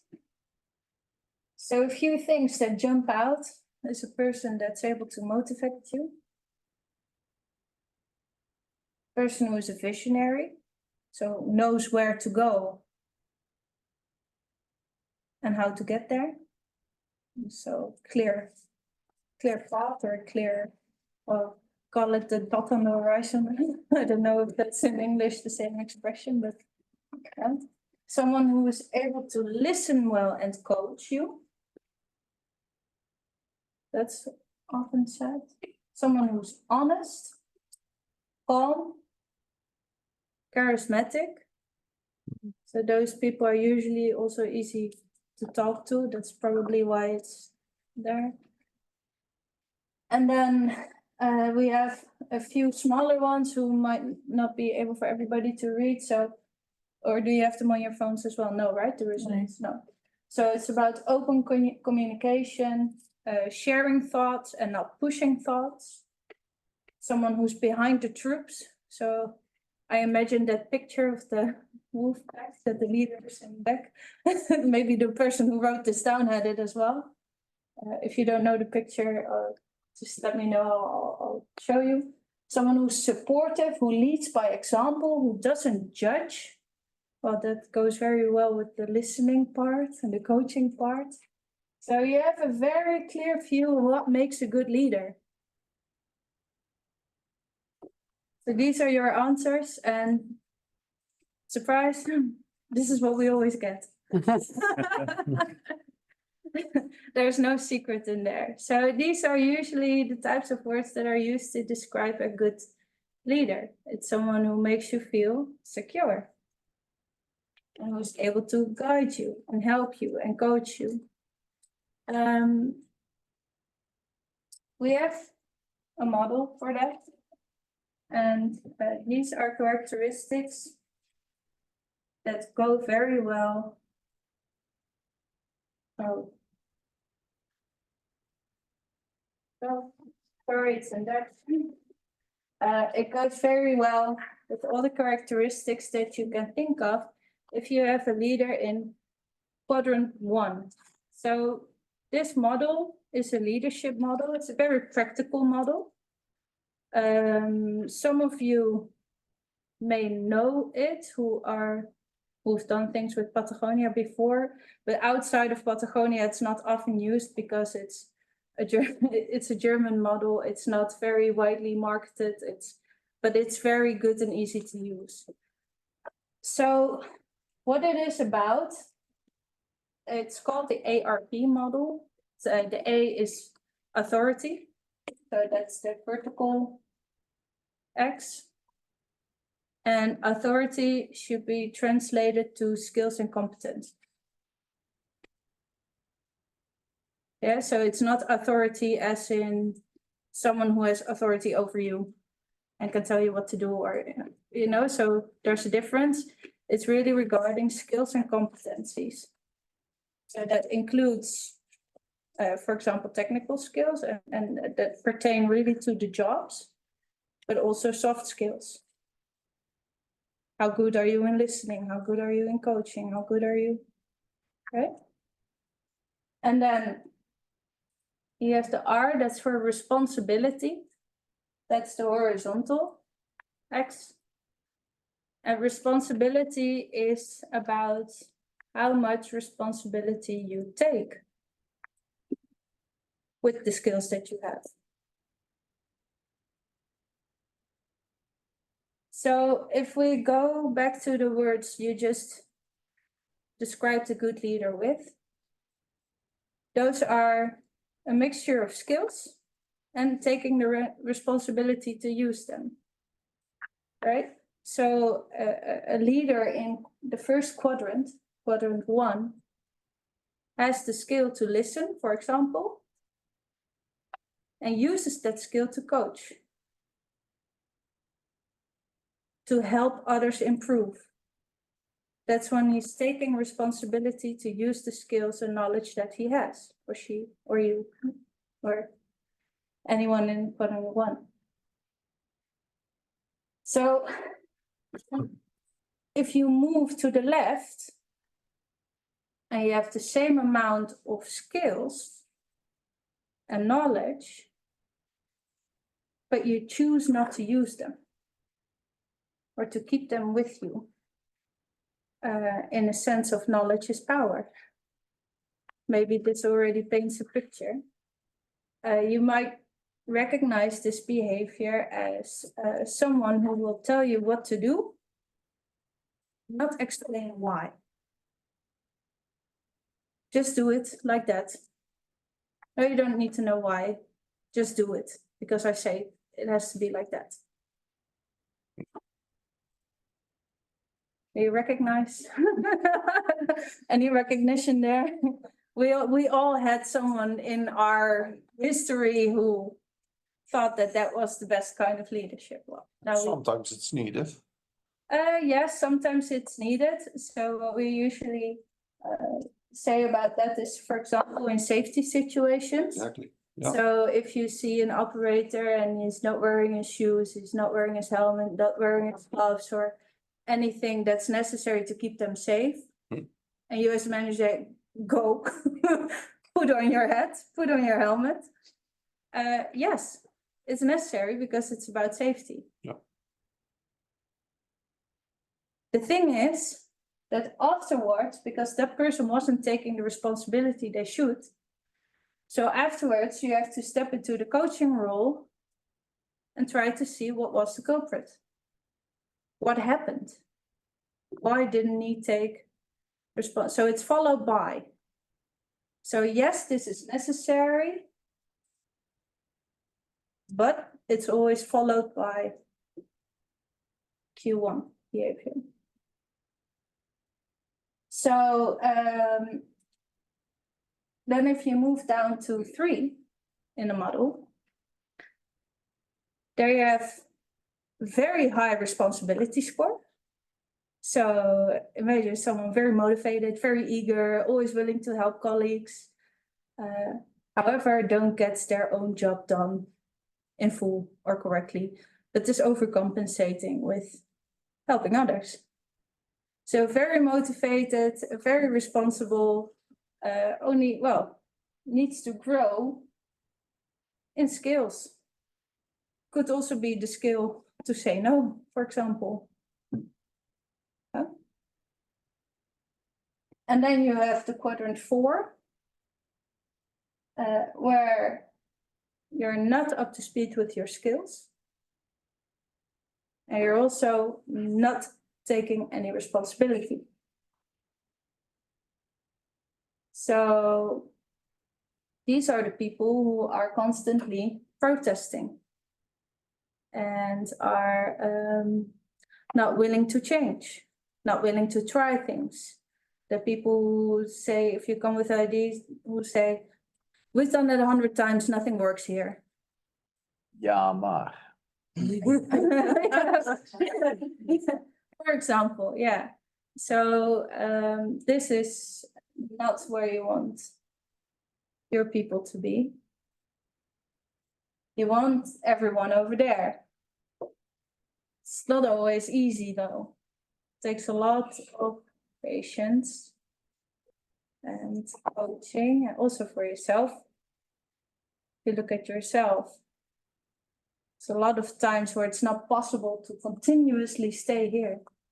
So that's the next big thing about this model. It's very easy to use because you can pinpoint behavior and place it in one of the quadrants. So that can help you think about how should I approach this. But always keep in mind that it's behavior and not a person. Usually when we take this model to, for example, team leaders or foremen or other people who are just starting with the leadership, they embrace it and they hear around the table shouting, "Oh yeah, all of my team is in Q4. I like you."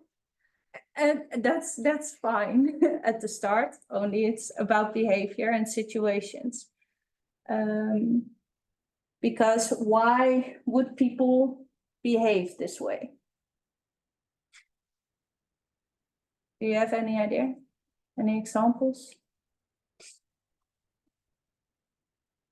Comes back to fear in something. Yeah. You just make the logical explanation. Yeah.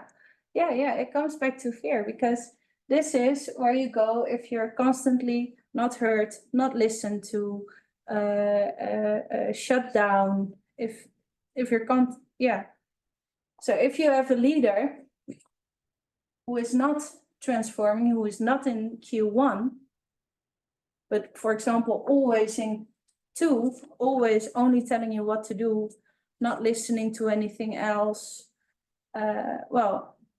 and you as a person can come into the company happy, motivated, full of skills and say, oh, but we can do it this way as well. And I learned this and maybe we can try. And if you get shut down, no, just do what I say. Just do what I say. You're going to move from taking responsibility to the other side.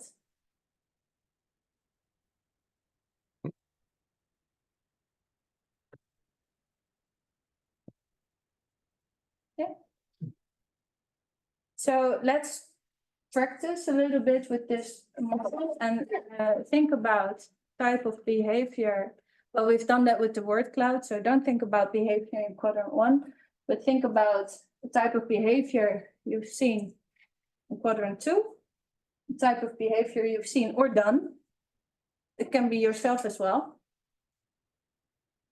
In quadrant 3, and the type of behavior you've seen or done in quadrant 4.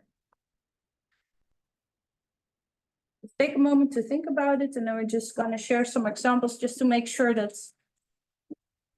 you get the Is this model specifically for leaders or is for everyone? for everyone? Yeah, it's for leaders. It's a very nice model because it teaches you to recognize types of behavior. And so if you recognize behavior in quadrant 4, then you know that the person is not developed in skills and competencies and is not taking responsibility. So if you want them over here, invite them there, then you know that it's the responsibility part that you have to work on first. All right. And move on. Yeah. So that's why we use this in leadership models, but it's also very good for your own reflection. Ja.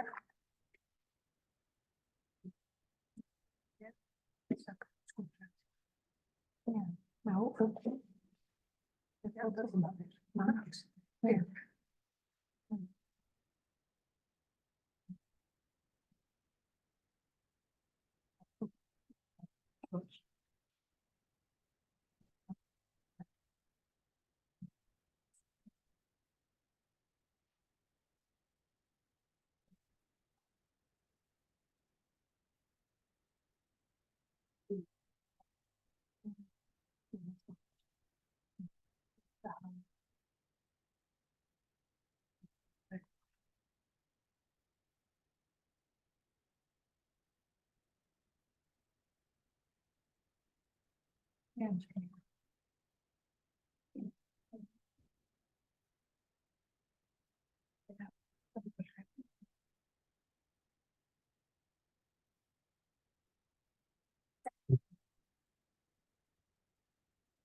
Okay. Does everybody have a few things in mind for each and every quadrant? Yeah? Right. Right?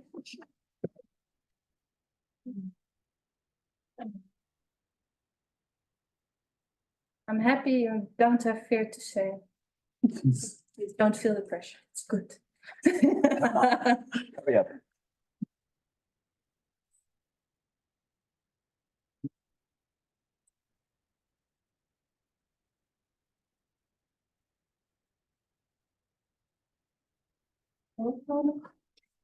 Ja, ik zat even aan de voorkant op te denken. Maar leuk heb je niet. Dit had ik ook. Ja, Nou, passend is als je naar dat model kijkt, dat je heel erg mee. Dus als je kijkt naar dan is dat de eerste. Oh ja, ik ga wel tegenover. je eigen taken een beetje verkloppen. Ja, dat ook. Het gedrag is wel het meest flasht, zeg maar. Met de beste intenties, maar ja, dat is dus Heel erg vervelend. ontwikkelen in bepaalde competenties. Wat dus ook kan zijn nee zeggen, wat ook kan zijn kennissen, bepaalde waarin je het gewoon apparaten. Ik denk wel aan Als je iemand hebt die is verantwoordelijk voor het schoonmaken. maar wel heel veel problemen om. En die weet niet zo goed hoe, of die is er altijd lang mee bezig. Ja, we hebben ze dus dat die ook Ja, van die 3, 2 en 3 instrumenten is gewoon niet zo goed. Is dat zo? Iemand die vervelend is en Die op die taak staat, die gaat juist iedereen helpen. die in nummer 3 wordt Ja. steeds kleiner en die nummer 2 wordt steeds groter. Wel heel erg. Dat bij Het is precies Q3. mag op maar wat je natuurlijk Ja, beter want het is wel, hij wil graag en ja. Dat is precies Q3. Iemand En die misschien denkt, vinden het vaak ook lastig om geconfronteerd te worden dat ze het nog niet zo goed kunnen. Dat zit er nog vaak echt in. mensen in Dus dat gaat goed. Ja, dat Hoe krijg je dan die uit aanpassen? Dat is de goede vraag.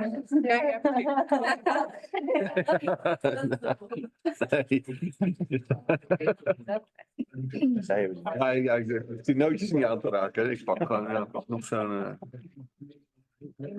Ja, en het achteruit gaan als je investering. Als je wel 2 lijnen gaat geven aan mensen. Is dat weg? Ja hoor. Ja. Oh, natuurlijk. Ik ben hem kwijt. Voor iedereen. I'm going to take that everybody has the examples by now. Waar kunnen we in? Neem nog eentje. So, who has a very good example of an experience with quadrant 2? Ben. I think that's typically something you see in a company where they have the brilliant idea to have the best technician to become the manager. Yes. And then expect that he will be able to reflect all his skills to the group and they all will be perfect craftsmen. And instead of training all the people, he's busy with managing all the people. So his craftsmanships get lost for the company and will never get to the workers who are supposed to be trained by him. So it's smarter to make him a trainer instead of a manager. Yeah. So going with the picture, something that we see a lot as well if we go to companies is being a craftsman and wanting to make it perfect will easily make someone say, even in a leading position, you know what? Let me do it. That's not what I mean. Okay. It's not what I mean. That's typical Q2, the saying what needs to be done, not taking responsibility to share the knowledge with others. Because if you're a trainer, then you are sharing it with others, it's a different responsibility. Yeah, but instead of train the people how to do it, they order people to get quota, etc., etc. And because they are so busy with managing, Yeah, that are all the craftsmanship of in yes. what was so beneficial to the company because they could make great stuff. Mm-hmm. Will get lost because they are only busy with administrating the sick days of their department, etc., instead of really passing on their skills to the operators or to the. Okay, and what do you think makes the behavior they exhibit quadrant 2? Because they're not born managers, they're born craftsmen. Right. So the Q2 behavior is where you have all the skills and knowledge, but you're not taking responsibility to use them. So that includes managing skills. Yeah. Listening. So what you're saying is that they're scoring a little bit lower on the managing skills part. Yeah. Which is also not beneficial. So they're motivated to do the job they got, they just don't have all the knowledge they need to do it, which has as a side effect that skills and knowledge are lost, which is sad, but yeah. So that would be, if they're still the willing workers and motivated to do the job only, well, not really good in juggling the different responsibilities. I guess often you see that they get frustrated because they have this skill, Yes. this technical skill to make something, Yeah, and they cannot pass it on because they don't have time for it, because they have to manage yes. 3 days, 6 days, someone's pet dies, if football club lost, nobody Okay. shows up. And blah, so blah, if blah. they are frustrated, what's a behavioral thing you see? What do they do? The people they lead, what do they say? How do they act? I think they get more or prostrate, protesterend or Ordering them around, not explaining, but saying, go Yeah. do this, go do that. Yeah. Yes, okay, so that part of behavior is Q2. Yeah. Did that fit the examples that you had in mind for yourselves? Or does someone have another example or maybe questions about it? Say, yeah, I placed it here, but I'm not sure.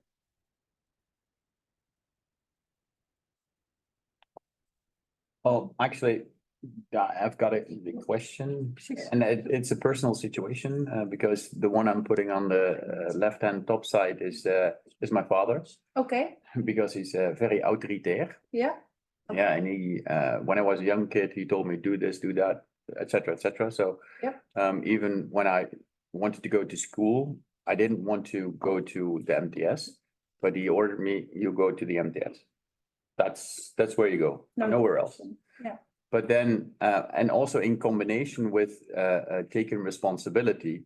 For example, my mom and dad are divorced, but he Yes. was never taking responsibility for his part in the failure of their relationship. So that's why I'm putting my dad on the top left-hand side. Not taking, yeah, Yeah. so it's two it's- different situations. Yeah. You should see them separately. Yeah. So the ordering you around to go do that and not explaining why or taking anything else Yeah. for an answer. Definitely Q2. The other one, in a relationship. There are many details I don't want to get into. No, me neither, so. You could say it could also be in here because maybe you Protest. lack some skills to self-reflect. And those are skills you need. So, but not taking responsibility is obvious. Yeah. Yeah. Okay. So, and I think that's actually a great example, and thank you for sharing, even though it's so personal. It's really nice of you, so thank you for that. And it's also great for all of you to learn from, because if you are not sure, always look to the horizontal X, because that's the easiest one to fill in. Are they taking responsibility or are they not taking responsibility? And the other one, well, it's nice if you can place it there. but Then, it's not- and that ordering, you can have orders, give orders and still be responsible. Yes, so how would that look like? Yeah, I have the example, it's also kind of personal.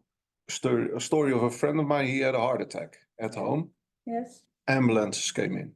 yes, And there was one in front and his kid was on the floor, etc. Kid, move away, you do that, you do that, you do that, you do that. She didn't do anything else. yeah, And everyone was working. Directive order. Of course, she had responsibility, but a lot of authority. yes. But naming it transformed.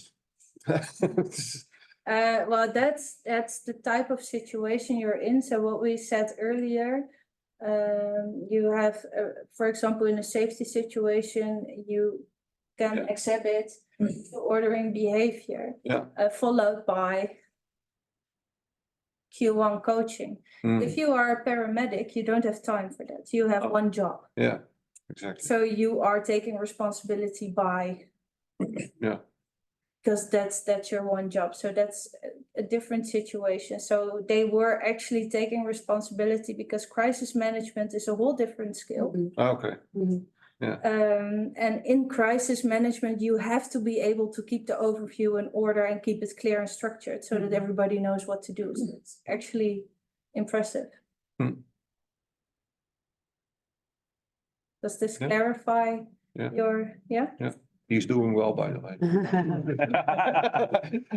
I also think that the people that stand by at that moment will appreciate someone who will take the lead and is very clear.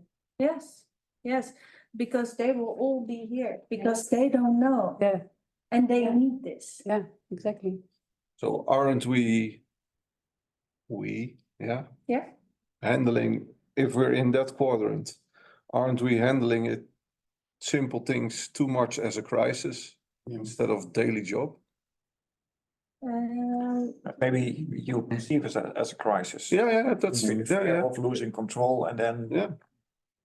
possibly, you step into the ordering ordering business, modes. yeah. I think also depends on the business. I mean, when you have a team of bricklayers, it's very ordering. You need to have a quota every day. You have to lay 500 bricks, 1,000 bricks. Mhm. That's it. Not much more to say about it. So you mean the people who are actually in the streets putting the bricks? Yeah. Yeah, yeah, there is a quotum. However, if someone's not feeling well or have pain in their back or any other situation that impairs them from working at true capacity, they have to tell the foreman and he has to take that into consideration and see how to solve that. So the leader should be in Q1 to coach and see how are we going to solve that together as a team. Yeah. Because we do have to deliver this, so what are we going to do about it? True. That it's actually a really nice example. Some colleagues of ours went to visit Japan from a lean perspective and a tour, so they went to several factories. And there they had, they showed us some pictures of a factory with workstations, and every workstation had a few flags. So if there was something, they would put out the flag, continue working, and the team would be with them within, well, very soon. They would be with them and they would say what's going on, and it could be anything. So if there's something that makes that you are not able to deliver at the standard capacity. Volgens mij is dit het, hier, dit vlaggetje. Ja. Ja, die verandert gewoon van kleur. Oh ja, change you can colors. just, Yeah. yeah, you can just put it out. Oh, I found it very Yeah. good. Yeah, Okay. Wel van mijn bureau. and that's also taking responsibility. Vlak boven die bureau. Okay. Is it really possible for, let's say, a European company to gain the same lean level as a Japanese company? Sure. Yeah. That's almost philosophical. That's a question we contemplate many times also in our excellence meetings, and well, we have this thing called culture. Yeah. And yes, we think it's possible. However, the leadership should be of top level. Like the people who are then leading the company and also the leaders on every level need to be able to coach us, need to be able to listen, need to be able to function in Q1, need to be able to set the standard and keep it there and move quickly. So there's a lot of Yes. skills involved to get there. But I mean, anything's possible, right? A lot of automotive, also in Europe, a lot of automotive factories have this end-on cord. Yeah. Everyone can pull the cord and the line stops immediately. Yeah. So everybody runs because the line needs to move. Everybody's running, but everybody has the authority to stop the line. Yeah, If they think it's necessary, they stop the line. that's the one. Yeah. Yeah.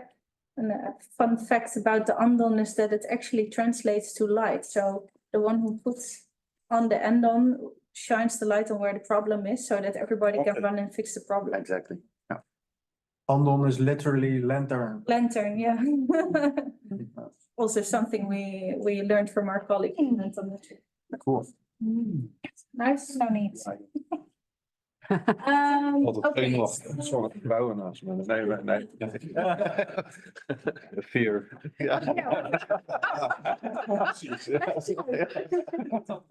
Okay, so I think the behavior that you can see or recognize for quadrant 2 is pretty clear. How about quadrant 3?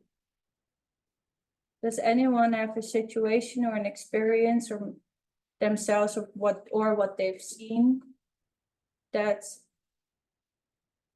illustrates behavior in quadrant 3? That's usually the operator stressed in a big pile of junk and shit because he feels the responsibility, but he doesn't have the authority to solve it. So he doesn't ask for Doesn't ask for help. help. Yeah. Yeah, that's. Yeah, now I'm saying operator, but it can also be a stressful person somewhere behind his desk with a huge amount of. Yeah, could be. It doesn't necessarily have to be stressful, but it could fit the picture. Yeah. Yeah. So any other examples? Yeah, so we have an operator in the team who's not really performing optimally, so we're guiding him but when he's so it's one of the tasks that he's not performing optimally. So if he's booked that day for that task, he's gonna do all the other tasks and helping everyone. It's more like compensating for the things that he can do, showing I can do this and then not doing the other things. Yeah. Yes, yeah, that's a wonderful example of behavior you can see for quadrant 3. So it's not the motivation. Yeah. That's lacking, it's just skills, and you will recognize it by overcompensation, underperforming and own responsibilities, and well, and also feeling bad about it. Don't get me wrong, because they want to perform well. But you see that they're just going to divert their focus onto other things to show their motivation. Yeah, and then he forgets about his own task. And then that fails again because he was so busy overcompensating. Yeah. Well, I just started fresh as chairman of our workers' council. And I just started the workers' council. So at the moment, I feel I'm very much in 3. So I don't have all the skills yet and all the knowledge about how a workers' council works and what rights we have, et cetera, et cetera. Yeah. So I have to learn. So I'm not a -30, but I'm definitely not a +30. But I'm very motivated, so I'm in +30. But I don't feel bad about it. I feel motivated to do something about it. Yeah. I'm what we say bewust onbekwaam. Yeah. Which is not a bad thing. No, it's not a bad thing. That actually, that's like. You can put it somewhere in there because you are knowledgeable about what you need to improve, you're willing to do it, and you're taking steps to do it. Because if you're performing in quadrant 1, which is great, doesn't mean you stop developing yourself. If you take on a new task or a new responsibility or anything else, or something changes, yeah, you have to keep developing, otherwise you're going down the line. Not you're going down, but you will drop down on the scale. Yeah. Good, and then usually the most popular one, quadrant 4. Do we have any examples of that? I just had a general one, so fear of change. Fear of change, yeah, that's what you see a lot of times, yeah. That's what drives the behavior, and then Blames everyone else. blames everyone else, yes, yeah. The quiet one during meetings or during decisions. Not taking responsibility. Yeah. That part, yes. You see thinking, you see they have an opinion, you see, but nothing comes out. But they're not taking responsibility by, yep. Yep, sure.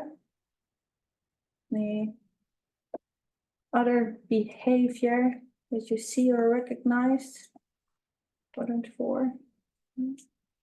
Sure, do you want to share your story? Because you were first one to not very, he just experienced. I told you earlier today. Yesterday. I was providing problem-solving training at a company that I'm not going to mention. And so I came in, I was in, one of the participants came in. I said, "Good morning," and he replied, "It would be a good morning if I were still in my bed."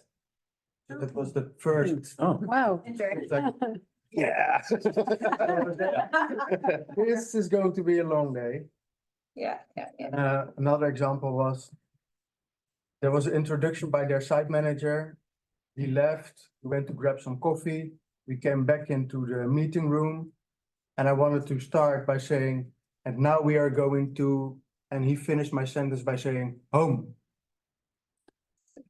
So that was, he was resisting, and he was. Yeah, it was somewhere here.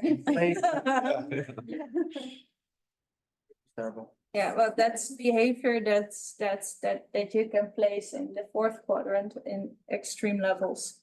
That was very extreme. I've never experienced such behavior before in a training center. Very disrespectful. He was a manager? No, an operator. Just, okay. So. Operator. How did you manage? Yeah. Ignore. Ik kan hoe zeg je bij de hand? Wise guy, smart guy. Cheeky. I can be cheeky in my replies and use humor. Yeah. To sort of Diffuse the situation. That works until some point, but after lunch, something else happened, and I told him, "You don't have to be here." So if you don't want to, then Yeah, because.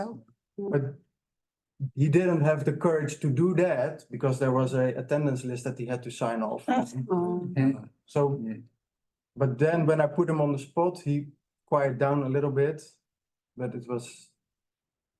I'm planning for an evaluation session with his management. Because it's. But they were also there, his direct. Oh, they weren't, The okay. site manager did the opening. So like a 10-minute word. Okay. Explaining why this problem-solving training was there. But then when he left, all hell broke loose. No one. Only to that guy. It was 9 people, and just this guy ruining it for the others because at least 2 people addressed him and saying, like, come on, what are you doing?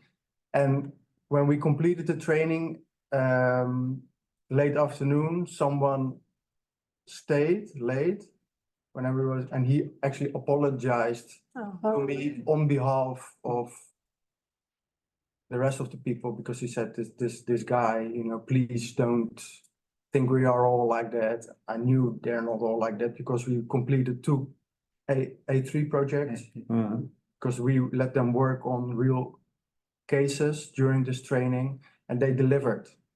But this one guy, Yeah, that's the quadrant, poster example of very deep quadrant 4 behavior. yes.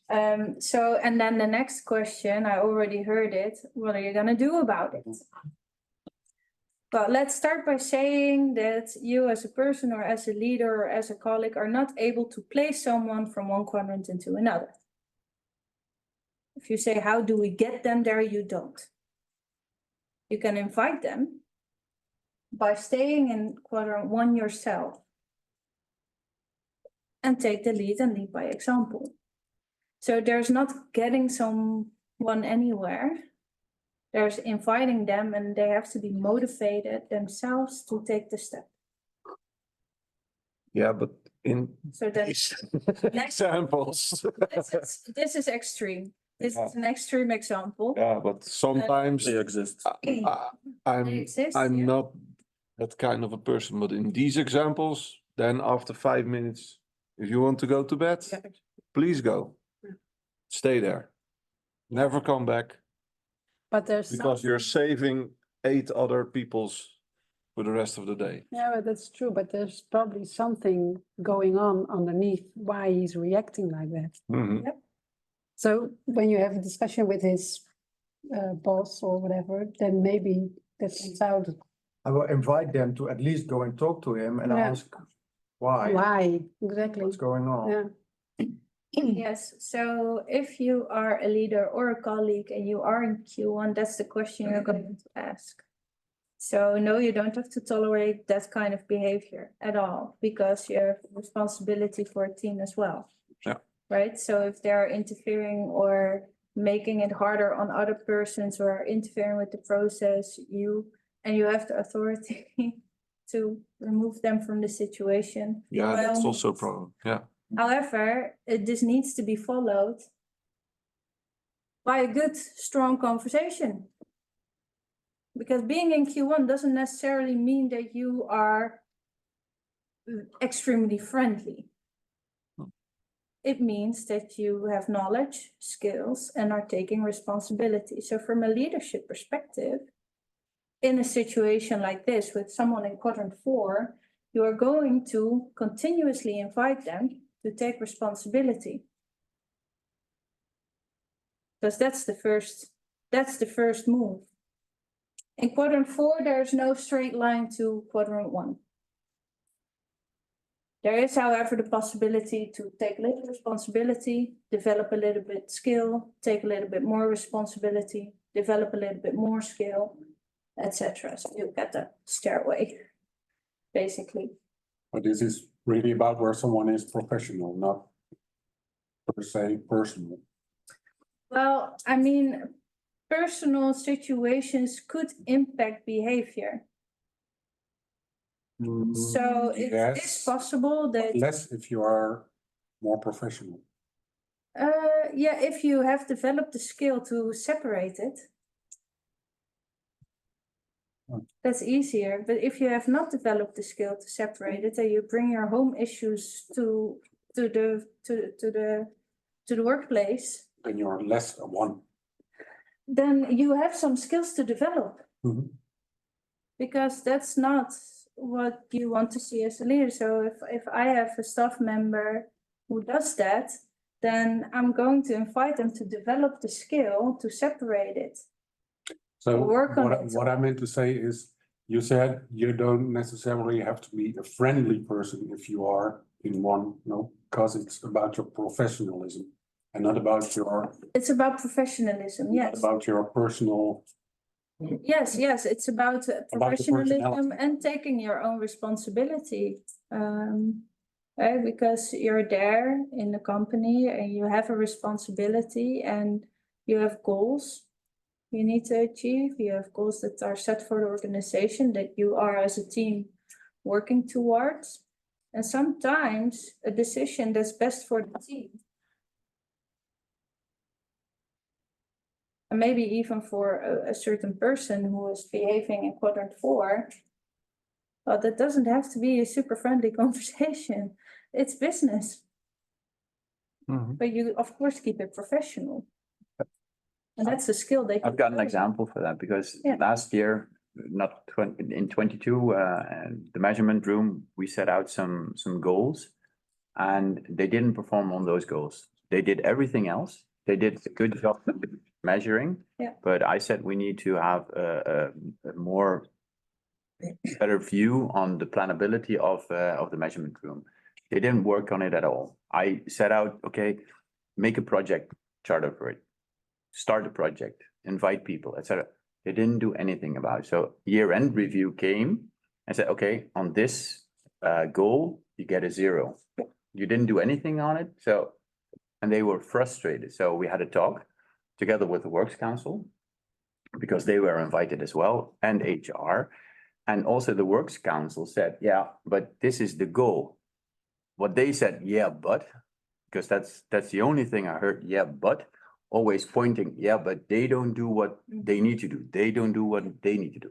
Okay, but we need to take responsibility. So together we sat down and then they started to think about it, of taking responsibility.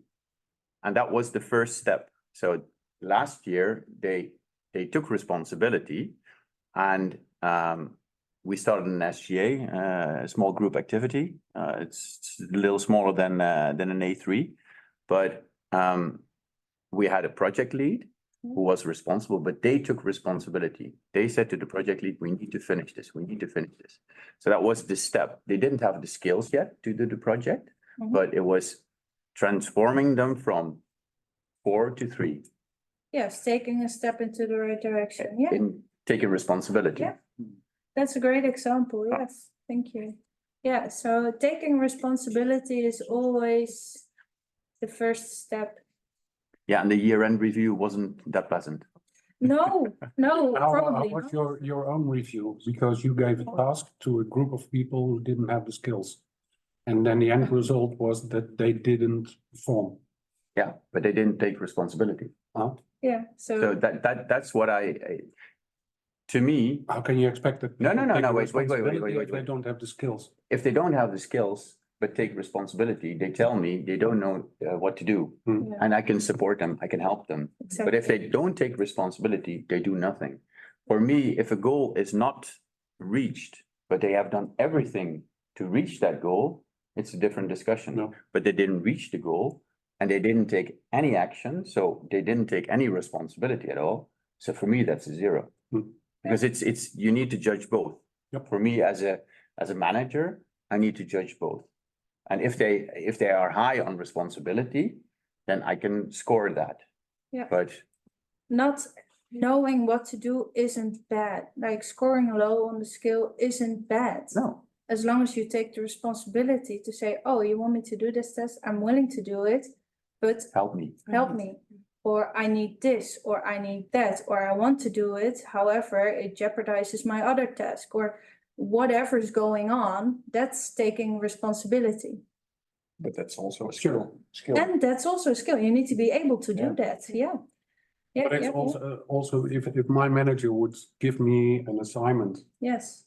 that I have no skill, whatever, and just tell me, hey, you have to do this, I would be very surprised. Don't you even know that I don't have the skill to do that?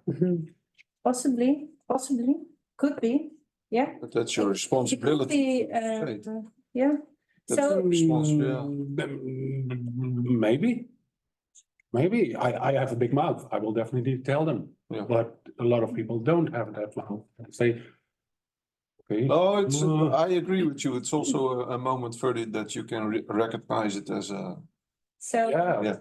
pulling this into a more helicopter view is where if something like that occurs, where there is a job to be done, it's always more people than one involved. So there's a leader who maybe or may not have the right skill to give you a certain job. And there's the responsibility in performing or not performing, or taking responsibility or not taking responsibility, and you have it on all levels. So if we give, for example, quality management training to operators on the floor, the ones who are welding, we tell them, if your drawing's not correct and you know it's not correct, why do you start welding? Because it's on the drawing and they told me to weld according to drawing. Yeah, but You that's, should watch out better. That's the response that you get. yeah, and that's a response that's triggered by leadership that's not in Q1. Yeah. Usually, so if you are in Q1, you're going to sit, reflect, and look for the improved way to work. And they are not afraid to speak up and to say, hey, you know what? I think this drawing is wrong. Let's work together and see how we can prevent this in the future so that we get the right drawing with the right order. So if people are not speaking up, yeah, usually there is a cause, and usually it's a leader who's not behaving in Q1. If you go from bottom to top.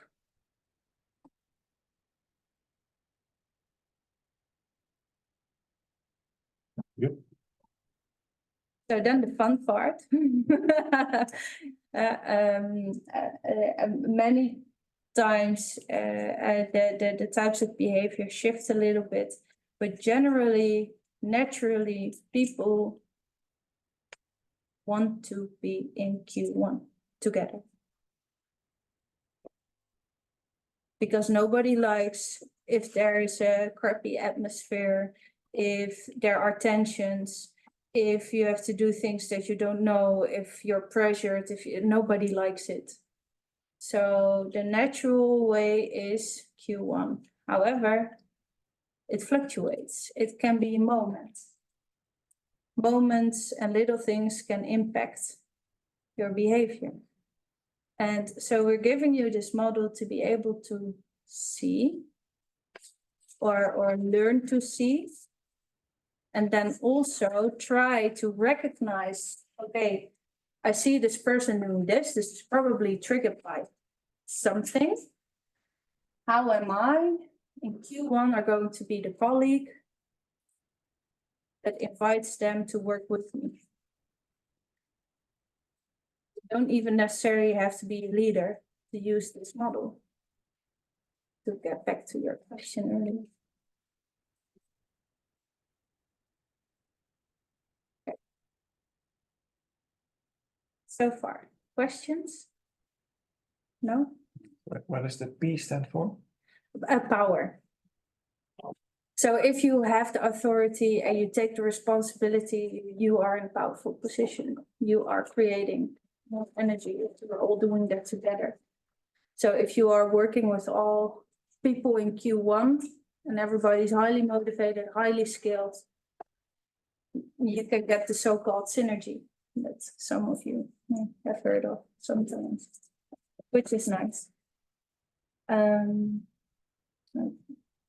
Going into that question, imagine that you and you will get the slides, there are descriptive words in there. Imagine you and your team, everybody you work with a lot of time, everybody is functioning in quadrant 1. Yeah? Everything's great, teamwork's awesome, communication is epic, like all things positive. Discuss with the person next to you, how long or until what point do you think this will stay this way?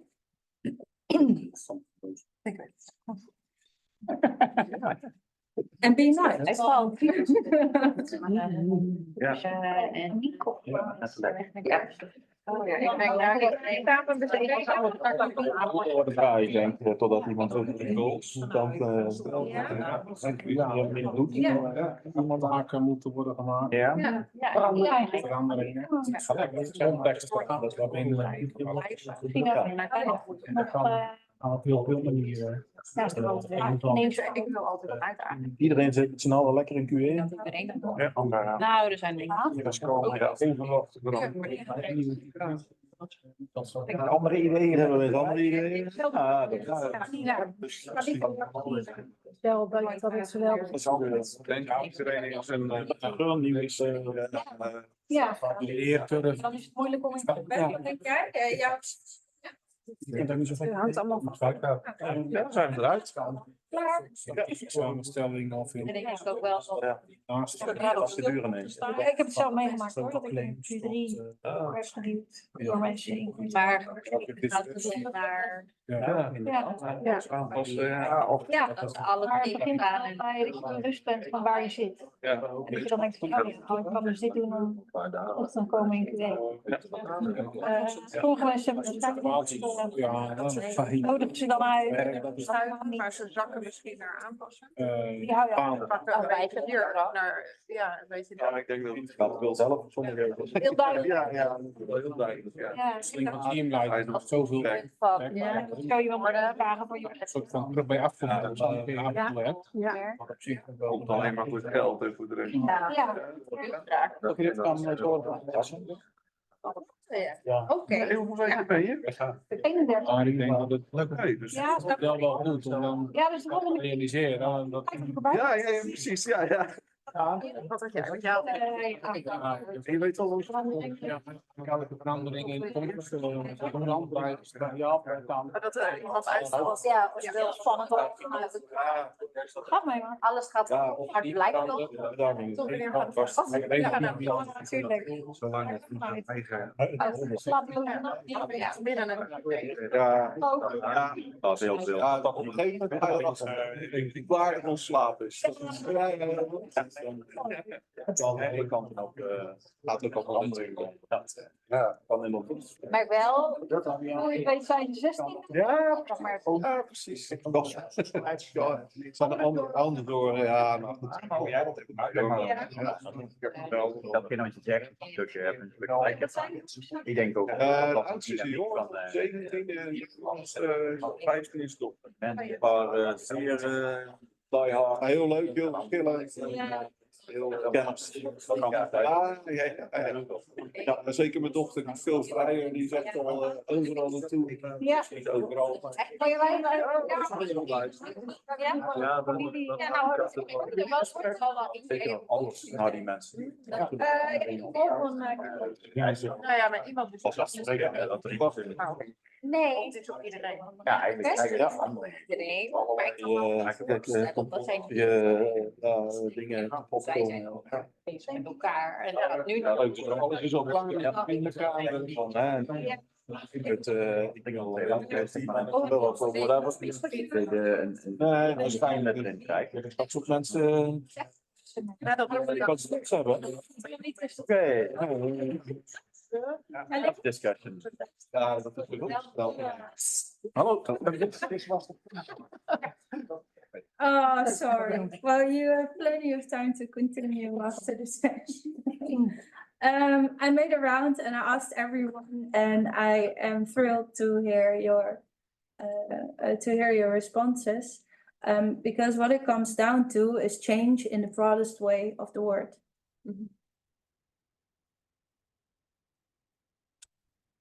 So. Hey, je laat vervelende stiltes vallen. Ja, dat is uncomfortable situation. Voel je onveilig? Nee, dat is niet hoor. Well, it is changed in the broadest way of the word. And so I heard the examples. It can be a change in the process, could be a change in the goals, it could be a change in personal life, it could be anything. But any type of change, personal or professional or there could also be changing requirements or changing markets or whatever, can be a trigger to a change in behavior. Can. Can. I'm not saying it will, but it can. So change in the broadest way can be the first point where the team or someone within the team changes. So that's really good. We only have a few minutes left because, well, it's a nice subject. Yeah. So I have this exercise for you, and I invite you to do it for yourself afterwards. So take a mental image, you will receive it as well. Because with this conclusion, you can plan ahead. You can think about changes that are on the calendar. And for planned changes, you can think about what types of fear are we going to find? How can we see that? What kind of behaviors are we going to see about? Are we going to see and observe? And how am I going to function in Q1 to give my best efforts on my part to make the best out of it? That's only for planned changes, right? Because unplanned changes, there's no way of, knowing ahead and preparing you upfront. Yes, so, but at least you can do it for the planned ones. Yeah. For And sure. that's already a nice step to take. And it is a given that you will have unplanned changes. For Yeah, sure. so you can be And prepared. mentally Yeah, prepared yeah, for you that. can be prepared. Yes. You only don't know when they're. Mentally, yeah, but Yeah, so but factually, because we're Yeah. gonna discuss this later, because that was an unplanned change. Yes, yeah, so that's the next thing, so we're now in the closing part of the. You make contingency plans, unexpected. Yeah, for Yes. example. Yes, and there's a reason why standards like 9000 will request you to do a stakeholder analysis, a risk analysis, and do that periodically, because you're going to try and see what's happening. And they impact your business and the wishes and the desires and the way you do things, and well, many things. So please remember this, take it home, and then to go to the closing, I'm going to invite you to think about insights. What new did I learn today that I want to apply tomorrow? What's an insight? And reflect on the goals. So earlier this session, we started off with the question, did I achieve the goal I set for myself on December 14th? That was a short-term goal. And that goal, a short-term goal, we're now 2 months further, or 3 months further. So there is a reason why you didn't achieve it. Why? Did you make it too big? Was it maybe not really achievable? Possible? Was it too much? Possible? Were there other things that were in your way? So if you did not achieve the goal, reflect on why. And make changes you need to be able to achieve it next time. For yourself. So make it, most likely is make it smaller. That's what I can say in general. If you did achieve it, great job. Nicely done. And then look back on your middle and long-term goals and create a new short-term goal that's going to help you get there. So from now until 5, you have the time to reflect and think about it. And then at 5 o'clock, you are either free to go, or you can hang around, because we're going to discuss a question that Peter sent in today regarding capacity and quality engineers and how to work with sudden changes. So if you are interested in the topic, feel free to stay, because, well, he already told us he's looking very much forward to hearing your ideas about it. So then I'm going to give the floor to Peter, and maybe you can think with him if you have the chance to stay a little bit longer. We can have a short bio break, then I can stay a little bit longer. Okay. Same here. Good.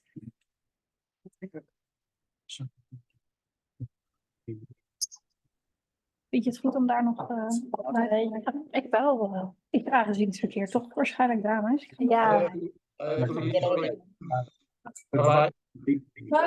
Bye Bert.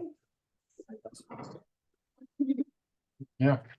Ja, geef nu 1,5 Ik kan helaas niet blijven, dus als je een lift wil, Lekker. ga je mee. Goeiedag. Ik wil graag blijven, dan Zat er niet uit. Ik kan schrijven. Ik heb maar 1 minuut. Ja, ja. en snel, het is niet ijs. Leg de lat maar hoog, of de lat maar hoog. Hou maar in. Oh, Ja, ik heb hem best echt geen Zo. Oh ja, dat snap ik. omdat het dan hier zo. Ja, hier, maar gewoon het wordt een kijkje zelf. Beleefd van. Over. Wel dat. Ik denk dat we dat eens moeten. Omdat we nu Bij de tweede klas. in hard werk, om het zo maar te zeggen. We proberen samen te bepalen hoe krijgen we het dan. Maar ook die aan dit leven. Ja, je moet nog om 5 uur opstaan. Dat is een beetje een vraag die je ook heeft. Ja, dat was superleuk. Want Ja, oké, dat moet wel stellen. in eerste instantie hadden we de insteek om het echt separate sessies te doen. En een sessie van ons. Maar ja, het is zo leuk om er al bij te zijn. Dat hij ook hier graag bij wil zijn. Ja, dat siert hem wel. Want het is een maat. Precies. Dat is wel mooi. Bovenliggende doel is dat voldoende kennen. Weet je, zijn het dat je met die meetkamer was? Ja, dat je dus eigenlijk een baan doet in plaats van 1 of 2 mensen. Ja, dat, Voorbeeld zeg maar. dat was een full threshold ook, ja. Hoe ziet die meetkamer bij jullie? Plus ik denk. Ja, we hebben drie mensen daar. Ja, om mezelf of Gedeelte hebben wij gepland. plotten in dat model Er, mezelf is. Want zeg maar, er kan van alles binnenwaaien. En dat is eigenlijk, we moeten dat opdracht gegeven en om de meetkamer planbaar te maken. Dus meer dat en ik wil iedereen kansen. in een planningssysteem. Hoe geef ik iemand een kans? Dus ik Ik heb toen er ook twee. zat natuurlijk bij Network. Het eerste wat ik gedaan heb is een soort Nee, was kijken wat planbaar was. Dat staat ook in ons ERP-systeem. Maar dan nog krijgen wij heel veel aanvragen die ongepland zijn. En ik zeg, wij zijn er maar 2 dingen die zijn niet planbaar. En dat als je stilstaat, te garanderen, dat is niet planbaar. Echt wat vandaag? Een plan stil. Ja, ik moet nog iemand. De rest is allemaal planbaar. Dus dat is al een. Als een lagemedewerker denkt dat hij iets gecontroleerd moet hebben, Die andere kant was stil. laat het maar plan. Ja, dat gaat er ook vandaag. Ja, dat is zelfs Ja, dan echt. Nadenken. Ja, mag ik Ja, maar in ieder geval planbaar. Dat je heel veel andere dingen wel. had er niet over nagedacht. Dat is toch goed. Dan gaat het. Zeg van, ja, Dat is alles een beetje aan elkaar. welke aanvragen krijg je allemaal? En van daaruit kun je dan zeggen, kijk, wat vinden we dan planbaar? Hè? Dan gaan we kijken, wat is niet planbaar? Hoe moet het wel? Dat is leuk. Erover gehad.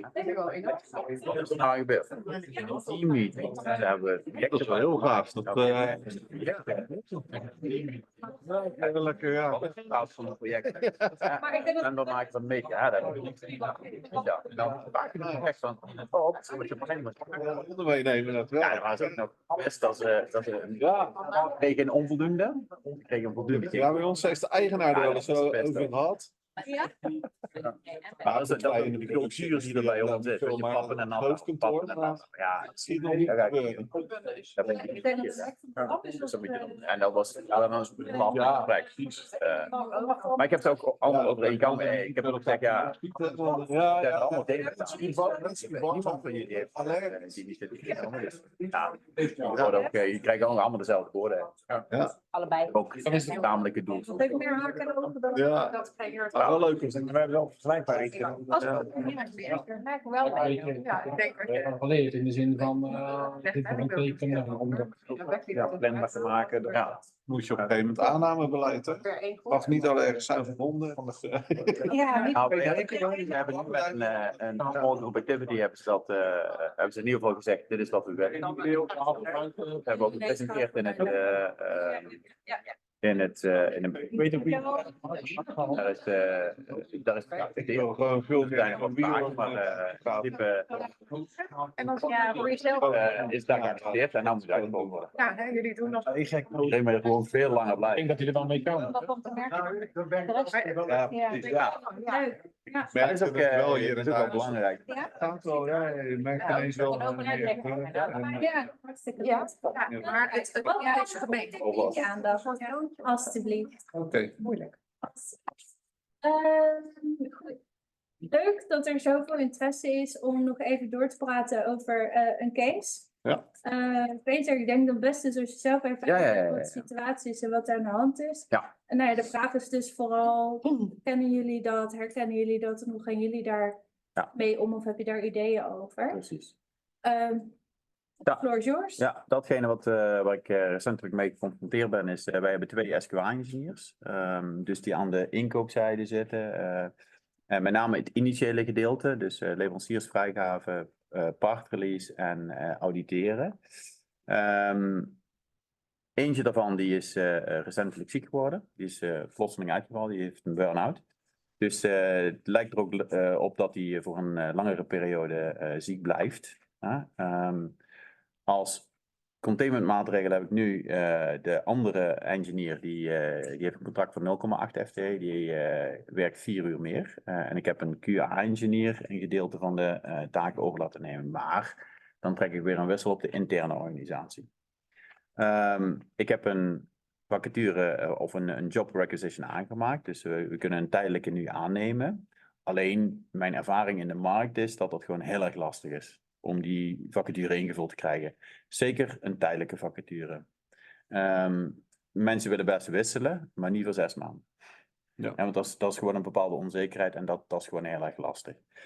En de vraag is van, ja, hoe hebben jullie dit soort situaties al eens een keer meegemaakt en hoe hebben jullie het opgelost? We zijn nu ook aan het kijken, met name ook aan het kijken van, zijn er bureaus beschikbaar die dit soort activiteiten gewoon ook overnemen als zeg maar een shared service center? Ik ken ze niet. Ik ken wel bijvoorbeeld auditeren, dat kan wel. Hè. Dan een Lloyds of een bureau Veritas, die kunnen best wel wat activiteiten daarin overnemen.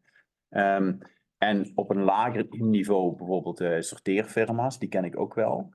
Maar echt dat het specifieke leveranciersvrijgave of partrelease, ja, ik ken geen bureaus die diensten aanbieden. Dus ik heb ook gezegd intern bij ons, we hebben een netwerk, dus laat ik dat netwerk ook eens vragen van hoe gaan jullie daarmee om? Hebben jullie nog andere oplossingen? Eerste vraag, is die burn-out, is dat werkgerelateerd? Deels. Maar het is een combinatie van, want zijn relatie is ook uitgegaan. Dus het is een jonge gast. Hij is 25. En zit waarschijnlijk nog een beetje aan de onderkant van het competentieniveau. Maar daar krijgt hij wel voldoende ondersteuning bij. Maar hij heeft heel veel last van deadlines. Dus, en dat is wel een karakteristiek. Dus zijn vader heeft er ook last van. Nee, maar het is niet zo als je nu iemand binnenhaalt, die gooi je gelijk weer in een put, waardoor... Nee.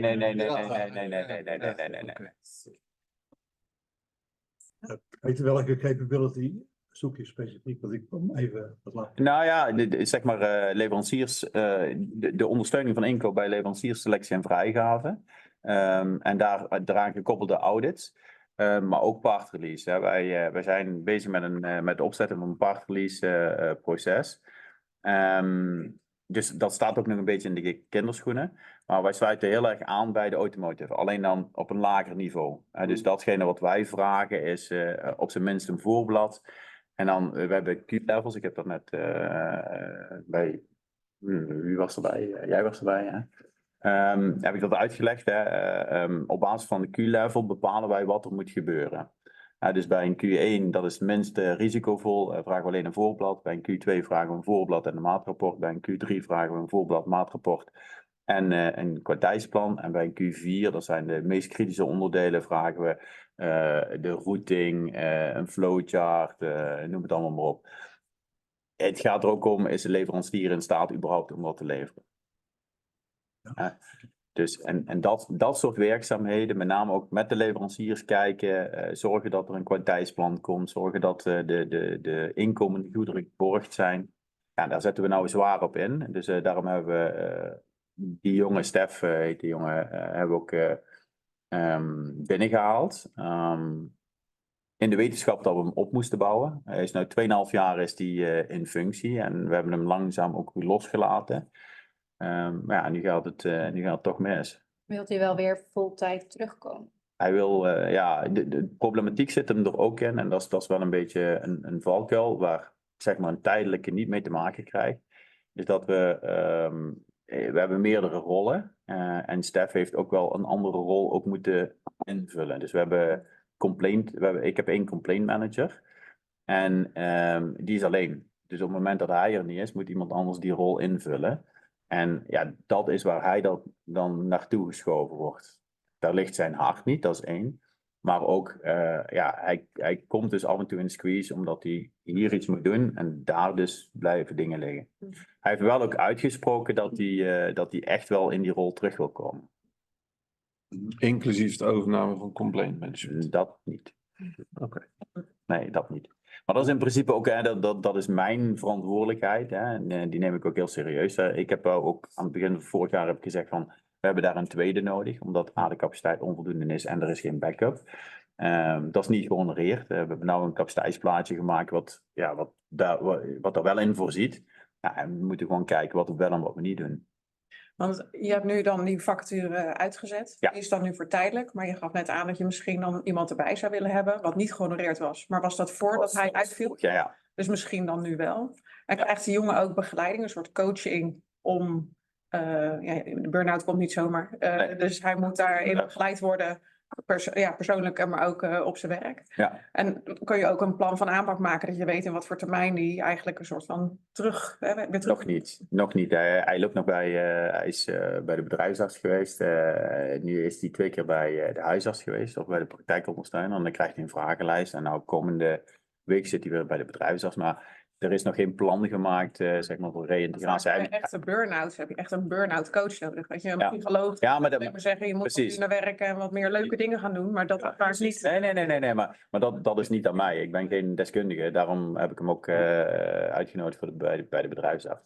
En hij liep al bij een psycholoog, al voor die tijd. Dus hij heeft ook een handicap, hij heeft een klompvoet, daar is hij aan geopereerd, maar daardoor is hij ook heel erg onzeker. Hij heeft een bepaalde onzekerheid. En dan juist zo'n coachingstraject zou voor hem dan heel passend zijn. En als bedrijf zijn, dan kan je ook zo iemand inhuren. Ik weet niet hoe jullie dat...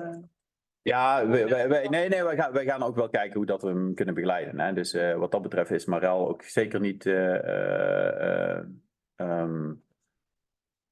onwelwillend om hem daarin te ondersteunen. Zeker niet. Maar voor mij gaat het nu met name om hoe kom ik de komende 6 maanden, 6 tot 8 tot 9 maanden, hoe lang dat Stef uitvalt, hoe kom ik die door? Want dat is eigenlijk nu mijn probleem. Ik vind heel mooi alle vragen. Praktisch voor jouw backlog.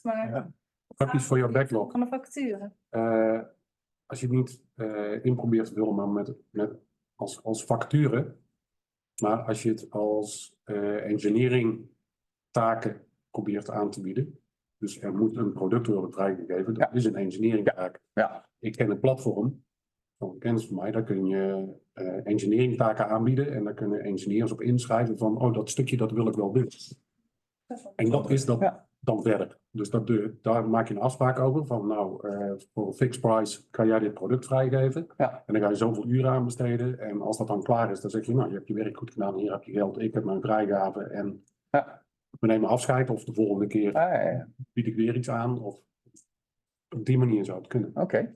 Dus dan heb je niet personeel, maar je taken worden wel. Ja, precies. Maar dat is inderdaad ook waar ik naar op zoek ben. Ik ken ook wel een bureau wat zeg maar interim quality engineers, managers, dat soort skills levert, zeg maar. Ja, maar dan is het denk ik op contractbasis detacheren bij Marel. Of is het dan inderdaad, want ik was ook meer aan dat soort dingen aan denken. Van dat je gewoon zegt van oké, ik heb een lijst met artikelen. Die gaan bij die leveranciers worden die ondergebracht. Dit is jouw lijst. Hier ga jij mee aan de slag. Hoef jij voor de rest in principe niet te begeleiden. Ik krijg er een som geld voor. En ik krijg gewoon mijn vrijgave en alles wat erbij hoort. Dus maar beide, hè. Ik ben echt geïnteresseerd in beide, in alle oplossingen eigenlijk. En die bij complaint heb je nu goedkeuring om er een extra... Nee. Nee, Oh. maar dat zou het mooiste zijn. Maar nu heb je een reden misschien. Nou ja, ik heb, zeg maar, we zijn vorig jaar, we hadden een ingangsinspectie vorig jaar. En die is halverwege het jaar is die afgeschakeld omdat het allemaal te veel werd. En ja, dan kun je wel zeggen, we gaan er eerst mensen bij schakelen. Maar we zijn teruggegaan naar de tekentafel van hoe moet die ingangsinspectie er dan uitzien. En die persoon die is nou als backup ook bij die complaint manager neergezet. Alleen die heeft zeg maar niet de competenties om dat complete pakket te doen. Maar dat is de, zeg maar de strategische resource planning waar ik mee bezig ben. Dus, maar een terechte vraag. Hè. Dus, Als je die vacature open had kunnen staan, had je hem als vrijgave-engineer binnen kunnen nemen maar en dan let op bij door kunnen schuiven naar... Ik heb nou vrijgave voor iemand aan te nemen. Hè. Dus ik heb nou de Fulltime. Fulltime, maar temp. Ja. Maar temp. Ja, precies. Ja. Dat zou je misschien kunnen omzetten in de komende tijd naar misschien. Als die timer wij mee Klanten. fixt. Ja. Ja, bedoel. Ja, je hebt, ja, ik weet niet. Ik denk, je zal toch wel ergens een ZZP-platform Dit is task. hebben op QA. Ik denk dat Ik zou het wel in de auditsfeer zoeken. Ja. Er zijn best adviesbureaus die audits, ook leveranciersaudits kunnen doen. Mits je wel de juiste randvoorwaarden kunt aangeven waar ze dan naar moeten voldoen. Oké. En dan zijn er zeker wel adviesbureaus op dat. Heb je er? Kan best.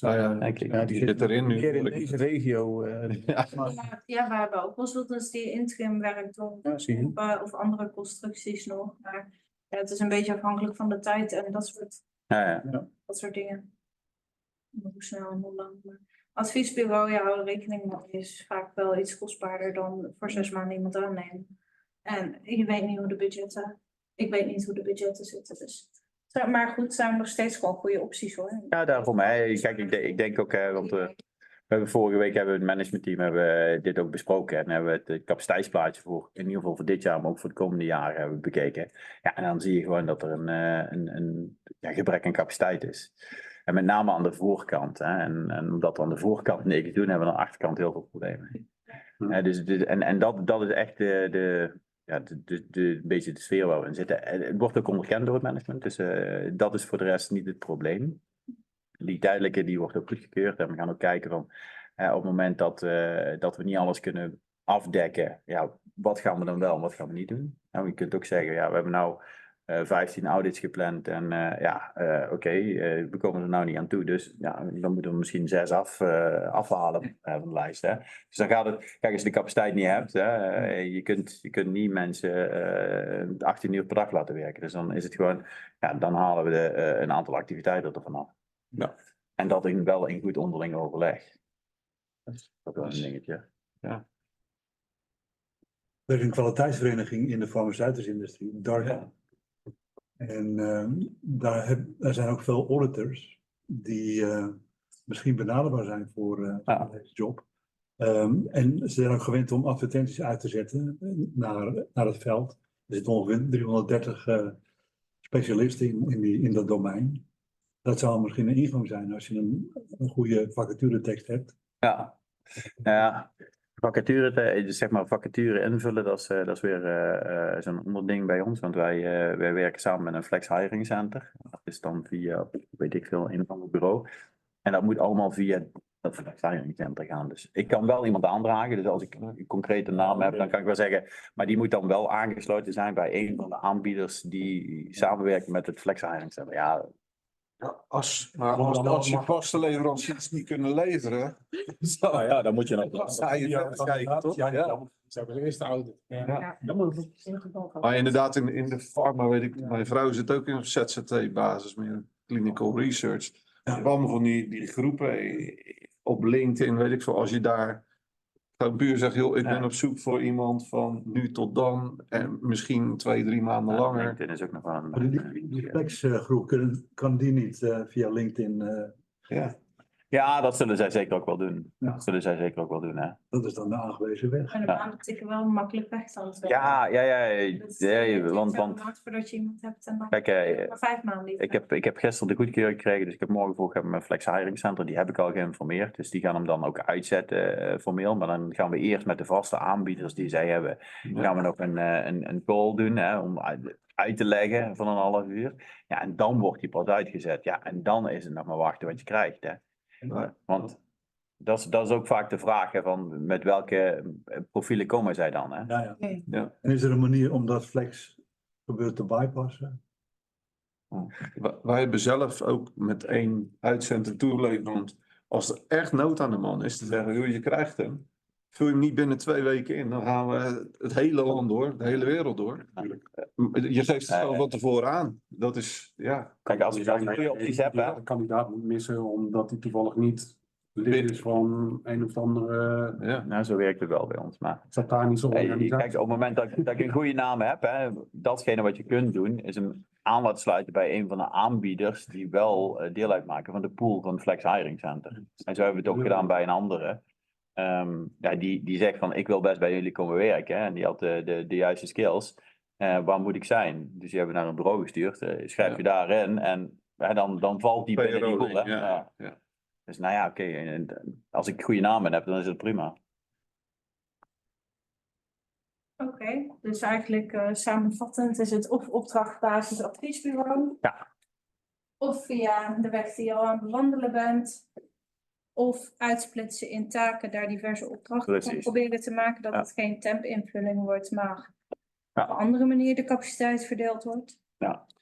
Ja, en voor de toekomst, wat wij vaak doen is proberen voor elke functie in het bedrijf, het is utopie, hè, probeer je altijd een vervanger intern te hebben. Intern opleiden, et cetera. En ieder jaar doen we sowieso een risicoanalyse voor eenlingfuncties. Er zijn mensen die zitten al, daar heb je maar 1 FT voor en die doet het.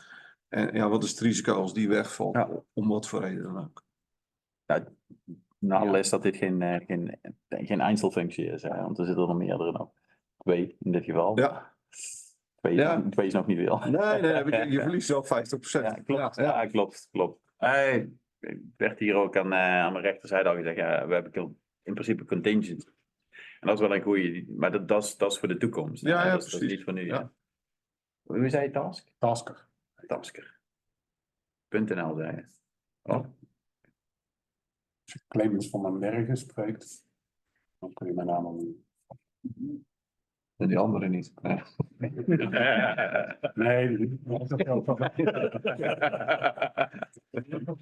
Kijk, jij had nog een advies? Quality tracking. Zit in Almere.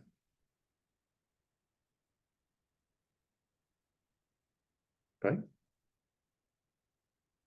Ja, als er nog meerdere mensen zijn die... PQ Plus, die kunnen... Wie? PQ Plus. PQ Plus. Die kunnen ook kwaliteitstaken overnemen. Audits. Als je wat toestuurt, ik kan proberen via mijn vrouw in die pharma app, want ik hoorde nu dat in de pharma audit, daar is het iets minder nu momenteel. Standaard business is... Ja, er zijn af en toe komen de vacatures te schrijven er echt heel veel op in. Dus, het is allemaal vanuit ZZP'ers. Dus allemaal met kwaliteit te maken. Maar dat kan ook zomaar weer booming business. Ja, goed. En je moet altijd nog wel heel goed beoordelen of dat dan ook... Het komt wel uit een andere hoek. Dus ja, dat is... Ja.